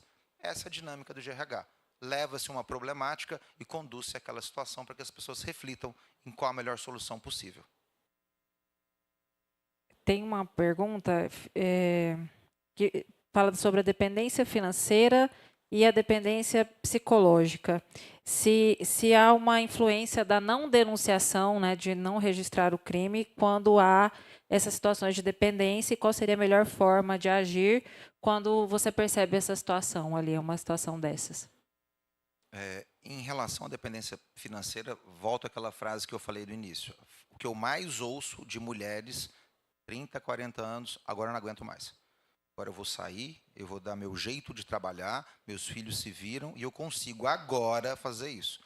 Quando ela tinha 25 anos e tinha 3 filhos pequenos, ela não tinha essa condição, porque ela não tinha formação, ela não tinha uma capacidade de entrar no mercado de trabalho e hoje em dia tem essa capacidade. A questão do apoio psicológico, em relação a quem está em volta, se eu entendi dessa forma a pergunta, é poder ouvir, indicar soluções, mas não, o que eu percebo no meu trabalho não dá para substituir. Claro que a violência maior e mais grave, sim, qualquer um pode denunciar. Mas eu digo que é empoderar mesmo, era fazer com que aquela mulher se perceba como sendo suficiente e que vai conseguir fazer esse apoio emocional para aquela pessoa.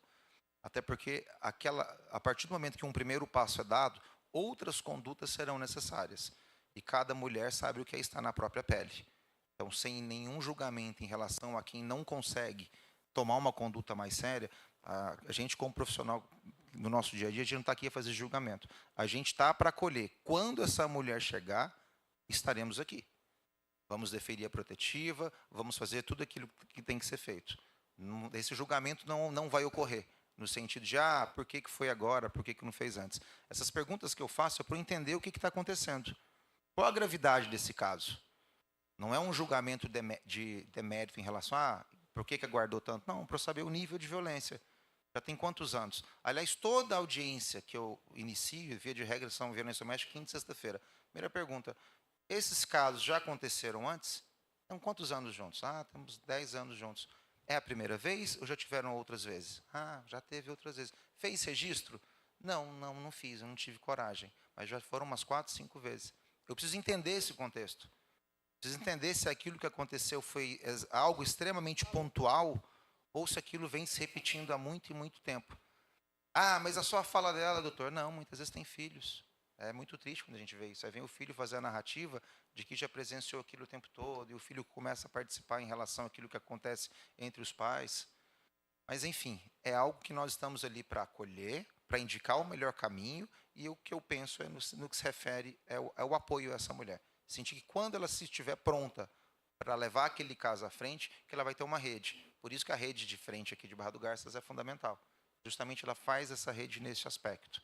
Ela consegue saber que há uma rede aqui à disposição. Quando você quiser dar o primeiro passo, terá pessoas a darem o devido apoio. Bom, eu quero só fazer uma última pergunta, que é uma área de meu interesse, de estudo, que é sobre a justiça restaurativa, né?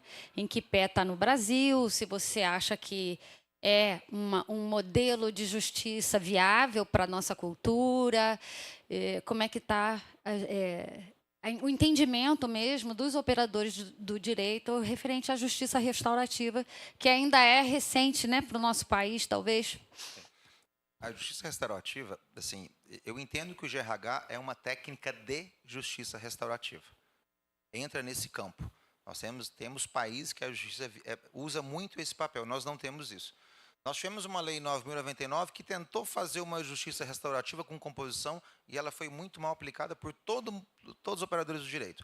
Foi aquela lei que, inclusive, até proibiu as penas de cesta básica na violência doméstica. A 9.099 de 95 era uma lei que teria sido excelente para ter um caminhar restaurativo. E nós, como povo, usamos mal essa lei naquele momento e ficou com uma perspectiva de que a gente não pode fazer composição, porque a composição vai ser minimizada e vai perder o seu efeito. Então, a gente já tivemos uma tentativa que não foi tão boa. Porém, quando eu falo do GRH, é uma forma de justiça restaurativa. Aliás, acrescentando, muito desses homens que vão no GRH vão retornar o relacionamento com as mulheres vítimas daquele processo.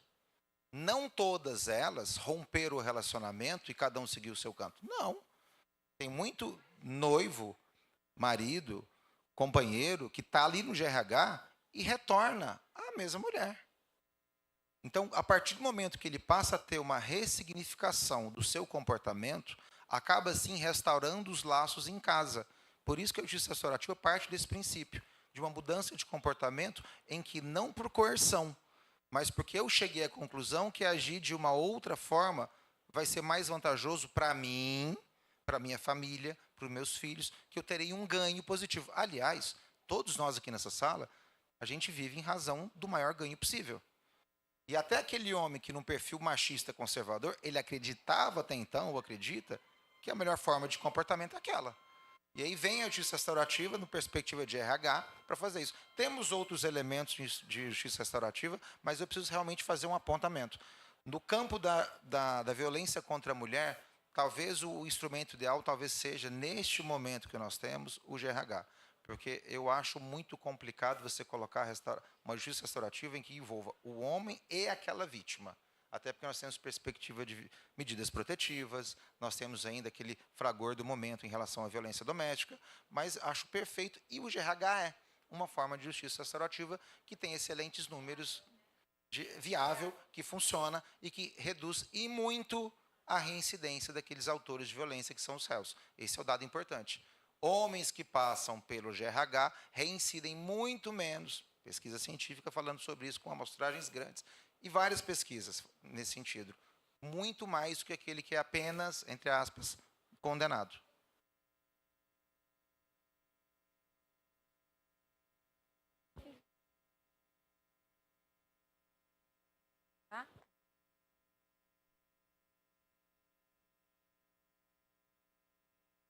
Acho que não temos mais perguntas, né? Doutor Marcelo, queremos agradecer imensamente, né, por partilhar desses conhecimentos, né? Nós aqui da psicologia, acho que é muito importante esse conhecimento sobre o GRH, que é o que mais tem a ver com a nossa parte, né? Estando ali na delegacia da mulher, realmente a gente precisa restaurar todo mundo, porque as pessoas só trocam de vítimas e de agressores. Essa, infelizmente, é a realidade, e aquilo que o doutor falou, gente, é a realidade mesmo. Geralmente, eles estão ali no GRH, mas eles já retomaram a relação. E eu gostava de falar assim para as vítimas, doutor, falou assim, você não precisa ter medo, ele não vai ser preso porque ele vai bater em você. Ele vai ser preso porque ele desobedeceu o doutor Marcelo. Porque a quebra da medida protetiva, ele vai preso. Fala porque ele desobedeceu ao juiz, então não se sinta culpada, porque ele sabia que ele ia ser preso se ele quebrasse a medida protetiva. É um conhecimento que eles têm, né, doutora? Assim que eles são notificados. Né? Então, agradecemos ao senhor, doutor Marcelo, por essa contribuição, né, sobre essas perspectivas que nós temos ali dentro do judiciário, né, como o senhor trouxe muitas vezes. Parece que não funciona, mas a gente precisa estar atuante e ter a nossa atitude para que o judiciário possa tomar as providências e fazer tudo o que precisa ser feito. Muito, muito obrigada pela sua contribuição. Obrigado.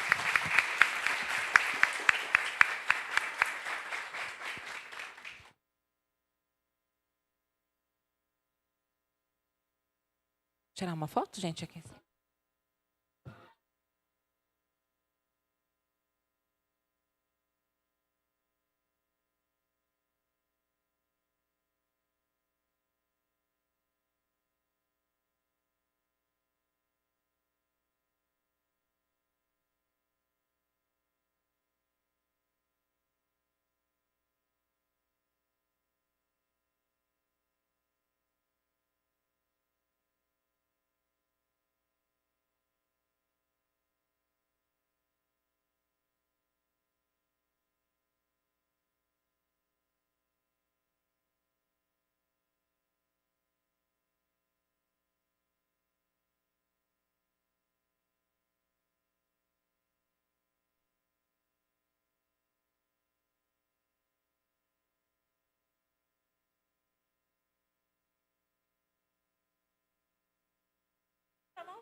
Pessoal, como nós colocamos, né? Nós vamos nos estender diretamente, sem o intervalo. Vamos para um momento muito importante agora também, né?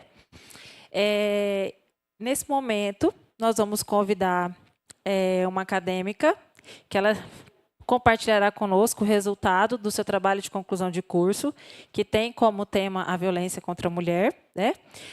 Então, nós convidamos a acadêmica Vitória Carvalho Piaget, que é aluna do curso de Psicologia do 10º semestre, a compartilhar conosco o seu trabalho intitulado Impacto da Intervenção Psicológica no Combate à Violência Doméstica contra a Mulher, uma análise de efetividade. Vitória, agradecemos a sua dedicação e convidamos você a iniciar a sua apresentação.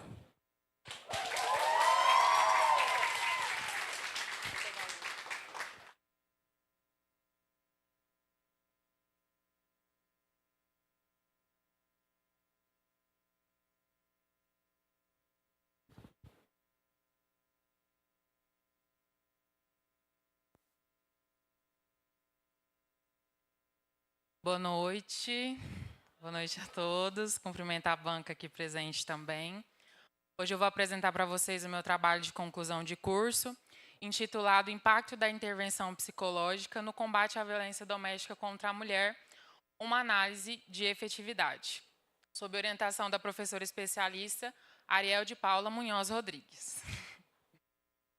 Para a gente introduzir um pouco, né, trazendo sobre a violência doméstica, nós podemos falar que a violência doméstica ela é uma das principais formas de violação dos direitos humanos, tendo em vista as consequências que ela traz, né, que são os efeitos emocionais, psicológicos, físicos, que são bastante significativos para a vida da vítima, né? As intervenções psicológicas, então, no combate a esse tipo de violência, elas vão ser imprescindíveis, né? Destacando a importância do apoio psicológico. Então, trazendo para a nossa perspectiva, né? As abordagens terapêuticas, especialmente a cognitivo-comportamental, como eu vou falar um pouquinho mais na frente, elas vão auxiliar nesses sintomas de redução de estresse, ansiedade e depressão, que são causados em decorrência, né, desse ciclo de abusos que a mulher sofre aí nas suas relações conjugais. O que deu início, né, então, ao artigo foi a problemática de qual o impacto da intervenção psicológica no combate à violência doméstica contra a mulher, né? Então, como que é a efetividade dessas intervenções psicológicas no combate à violência contra a mulher? Então, a pesquisa ela justifica-se pela necessidade de compreender como essas intervenções psicológicas elas vão ser implementadas e como que esse suporte ele vai ser eficaz, né, fornecendo subsídios para essa vítima enfrentar esses traumas. A metodologia, né, é uma revisão de literatura, foram utilizados alguns critérios de inclusão e exclusão para a pesquisa, e a coleta de dados ela foi feita em algumas plataformas, como, por exemplo, a Cielo. Trazendo um pouco da cultura patriarcal, né, e a violência doméstica, a gente traz aí as raízes históricas, né? Assim como o doutor Marcelo trouxe um pouquinho também na fala dele, a gente tem aí, né, raízes profundas, né, que historicamente normalizou essa subordinação feminina e o controle masculino dentro das relações conjugais. Então, por muito tempo, a gente teve que isso era normal, né? E que em brigas de marido e mulher ninguém mexe a colher. Então, isso era algo normalizado e ainda hoje é normalizado, né, dentro de vários contextos, principalmente nos contextos, né, do interior, no contexto rural, isso é muito normalizado. Isso começou a mudar, né, através dos movimentos feministas entre a década de 70 e 80, né, que foi quando esses movimentos feministas eles começaram a desafiar essas normas, que era o que era pregado, reconhecendo a violência doméstica contra a mulher como um problema social e político. Aí a gente tem um reconhecimento legal, né, no Brasil, que é a Lei Maria da Penha, que traz, né, um aparato jurídico, né, mas aí é onde a gente começa a se perguntar como que isso funciona na prática, né, porque a gente tem esse aparato jurídico, mas e essa vítima? Como que ela foi afetada psicologicamente por esse ciclo de violência? e como que se dá, né, esse processo, né, de recuperação dessa vítima quando ela consegue sair do relacionamento abusivo e quando, a partir do momento que ela faz a denúncia, e quais são os próximos passos, né, a partir disso.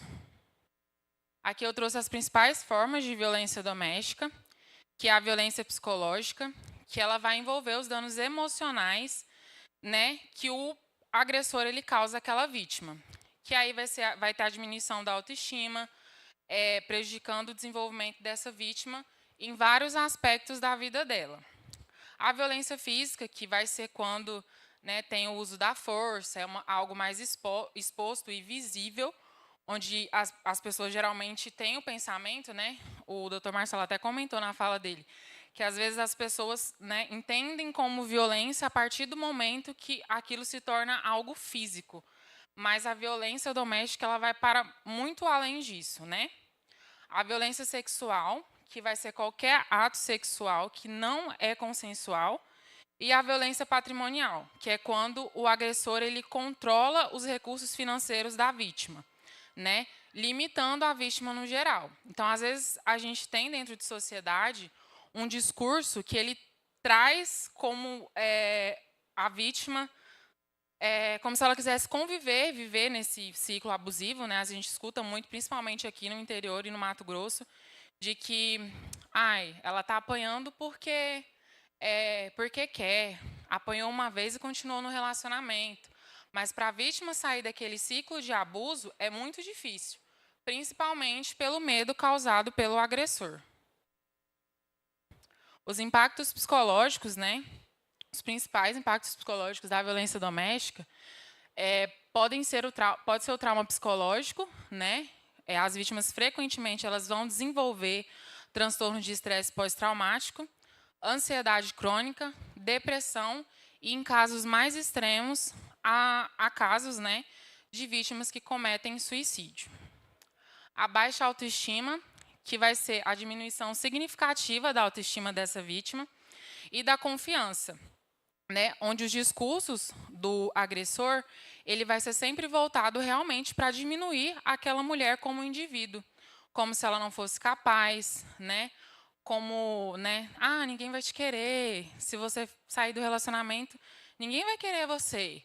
Então, os discursos são sempre para diminuir a mulher como indivíduo e para ela não conseguir reconhecer, né, ela como capaz, como, né, dona de si mesma. O isolamento social, onde muitas vítimas elas vão se isolar, né, ou por vergonha das agressões que sofre, ou por controle do agressor, né? Em grandes partes desse ciclo de abuso, o agressor ele limita a vítima de sair com os amigos, né? De sair com a família. Então, tem esse isolamento social.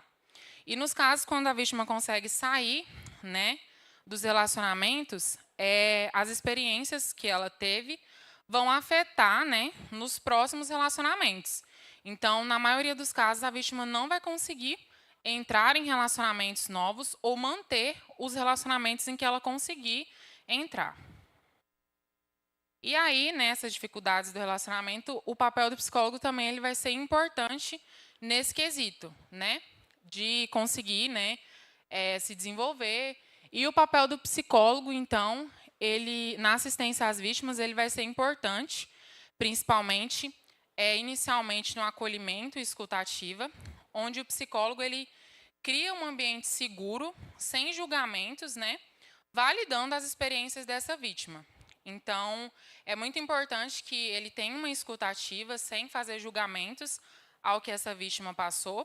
E é importante também a avaliação e intervenção. O psicólogo ele deve avaliar os traumas pelos quais essa vítima passou e ele deve fazer um plano de intervenção para essa vítima, né? Isso é muito importante. Através desse plano de intervenções que o psicólogo fizer, essa vítima, então, ela vai começar a desenvolver o empoderamento, né? O papel do psicólogo também ele vem de encontro com isso, que é fortalecer a autoestima dessa mulher que é vítima de violência doméstica, que foi vítima de violência doméstica.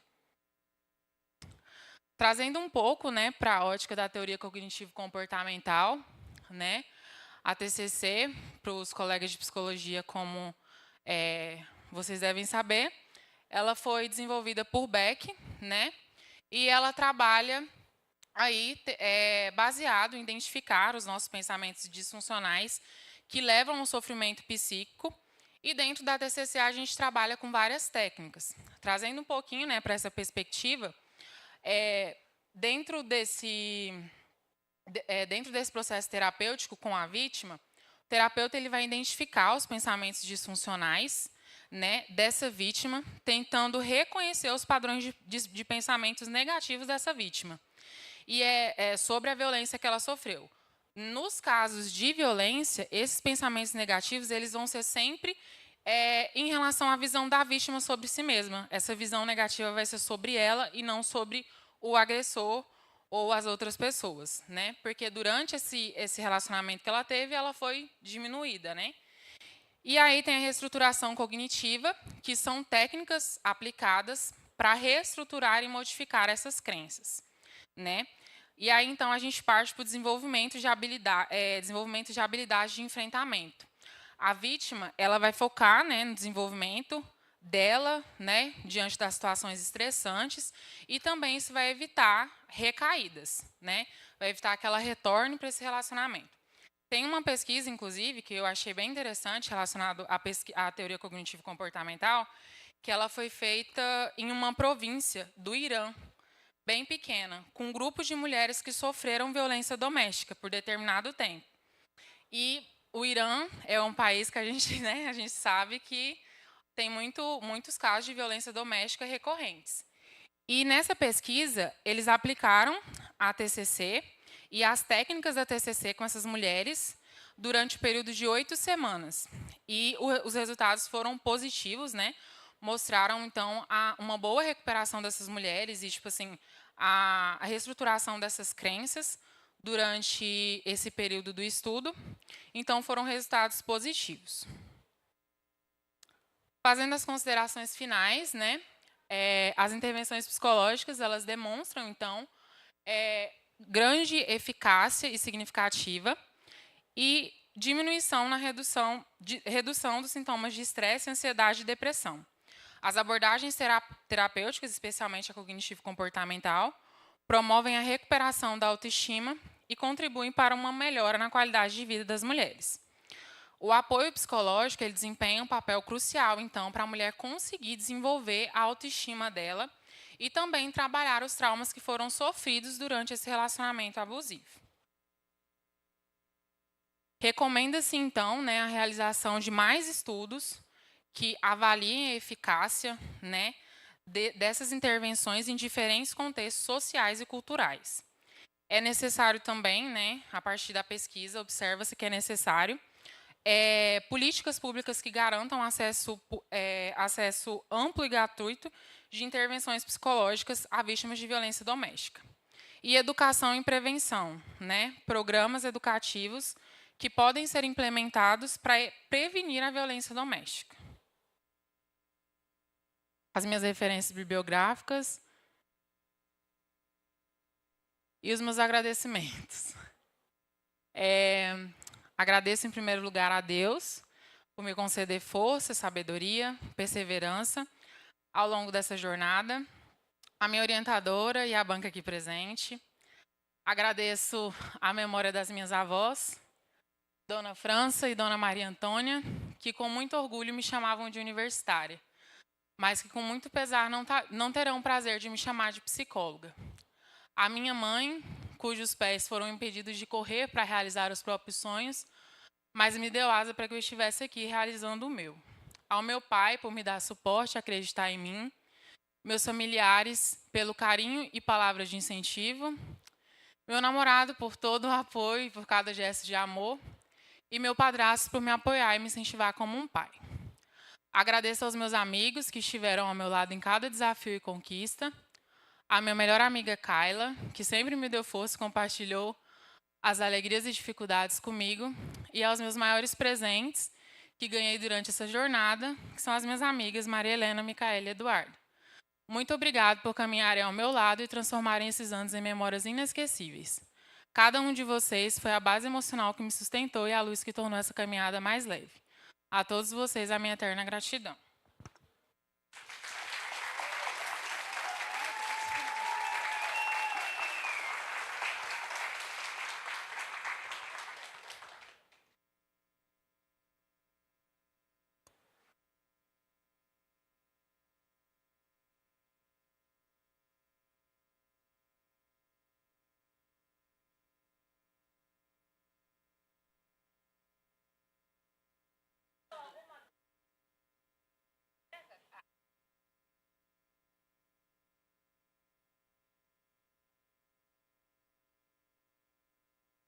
Gente, só um minutinho que meu salto aqui tá querendo...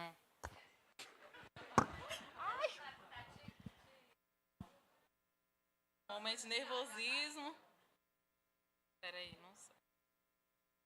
Ai, meu Deus do céu, não consigo tirar.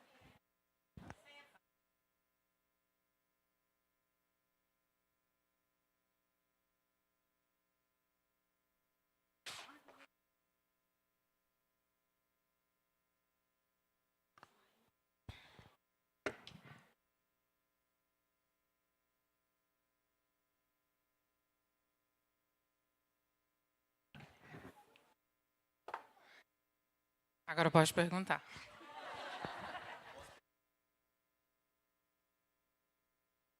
Que bonito, na apresentação de TCC descalço.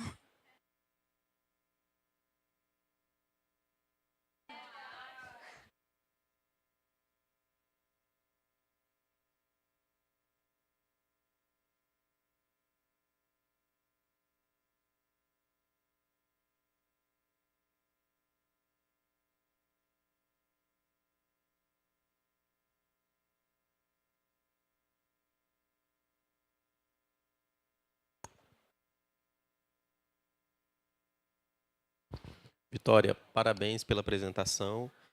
Como você ressaltou, é muito importante, né, a trajetória que você trouxe ali. Você fez, então, uma revisão bibliográfica. Isso dá suporte para outras pesquisas, né? Então, você prepara, digamos, o seu leitor justamente para que ele tenha um material fantástico em mãos e que isso subsidie até outras pesquisas que vão a campo, se quiser também, né, em relação a isso. E, mediante ao que você pesquisou, a essa questão, o que você diria para outros colegas em relação a uma sequência dessa pesquisa? O que é importante que você vislumbrou, que, digamos assim, não deu para você pesquisar, porque a gente sabe que o tempo no TCC é mais curto, mas que para um outro TCC seria interessante ser abordado? Eu acho que é uma pesquisa de campo com essas vítimas mesmo. Talvez pudesse, né, ser feito um estudo, né, com mulheres que passem por um apoio terapêutico, né, e uma pesquisa de como realmente essa pesquisa, essa intervenção psicológica, ela vai funcionar na prática. Porque aqui a gente traz... Acho que está descarregando. Porque aqui a gente traz na perspectiva teórica, né? Mas como isso funcionaria na prática para essas vítimas?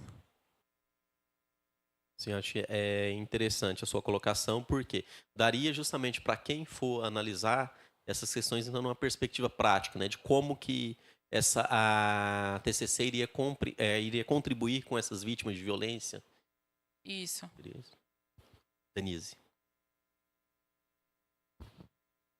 Quando a Vitória me disponibilizou o trabalho dela, né? E uma parte que eu achei muito interessante, Vitória, foi o que você falou sobre a terapia de apoio, né? Que você não ressaltou aqui, mas justamente sobre esse apoio que às vezes as mulheres precisam ter, entender que tenham, para que possam, então, quebrar o ciclo, né? Porque é transgeracional. O doutor trouxe muito com relação ao autor, mas isso também acontece com as vítimas, né? Muitas vezes esse pensamento, é importante a gente ressaltar, né?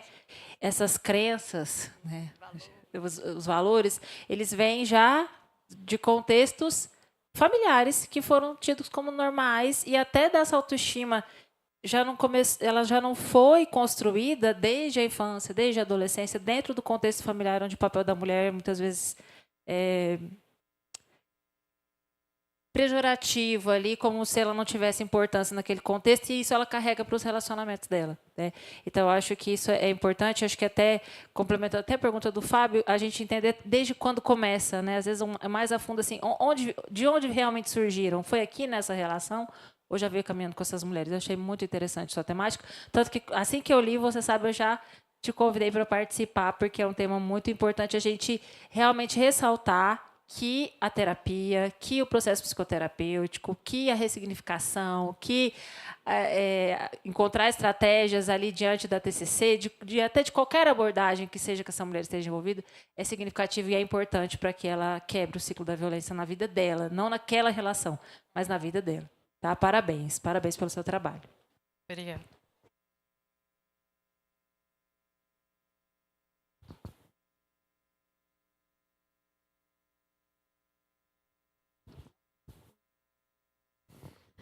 Boa noite, pessoal. Vitória, quero te parabenizar muito pelo seu trabalho e quero te parabenizar ainda mais por você ter tocado num assunto que, geralmente, quando a gente fala sobre o tratamento da mulher que sofreu abuso, nós não conhecemos muito, nós não entramos muito em que tipo de abordagem vai ser tratada com aquela mulher.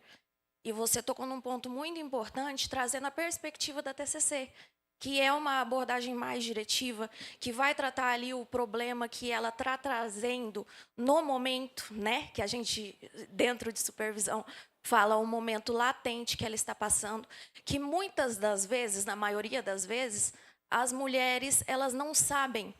Aliás, o nosso público-alvo de senso comum, ele não sabe do que se trata a terapia cognitivo-comportamental. Então, quando você traz essa perspectiva da TCC dentro do seu trabalho, você está também abrindo parâmetros para as pessoas, não digo para as pessoas elas entenderem como que a TCC atua no bem-estar dela. Parabéns para você.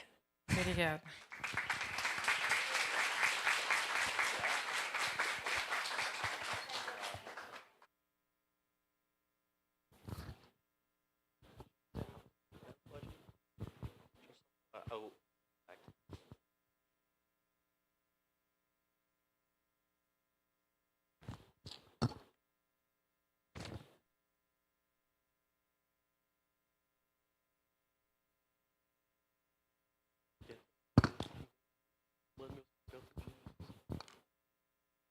Bom, às 20 horas e 48 minutos. É lá em pé. É lá.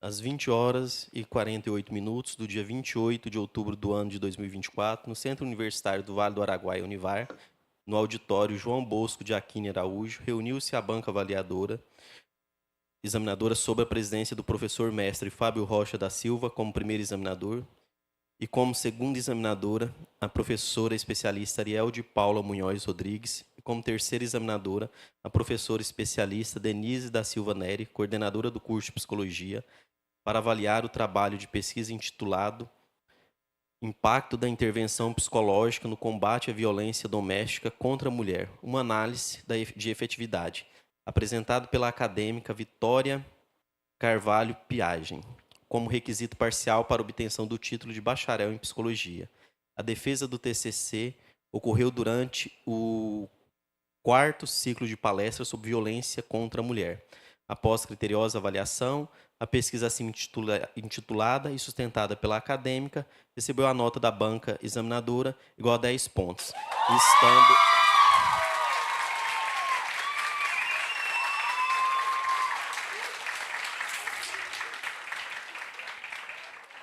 estando a referida acadêmica aprovada. Nada mais para ser tratado. O presidente deu por encerrados os trabalhos às 21 horas e 9 minutos, lavrando esta ata que, depois de lida e aprovada, será assinada pelo presidente, orientador e psicóloga convidada, que no caso é a coordenadora do curso de Psicologia, a professora Denise.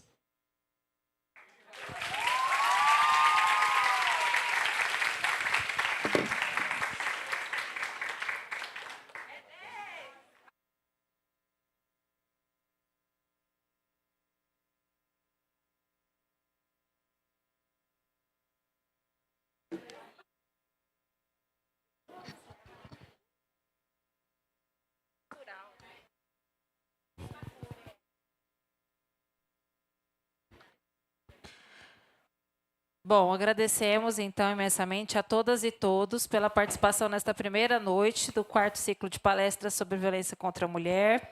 Parabenizando a nossa acadêmica, formanda, Vitória, parabéns pelo seu trabalho, até aqui pela sua apresentação. Este evento representa um passo importante na nossa formação e compromisso enquanto profissionais e cidadãos engajados com a justiça social e bem-estar coletivo. Que possamos levar adiante essas reflexões e ações de uma sociedade mais justa, inclusive sem violência. Por hoje, muito obrigada. Aguardamos todos vocês amanhã aqui, presencial e também pelo canal do YouTube. Boa noite a todas e todos.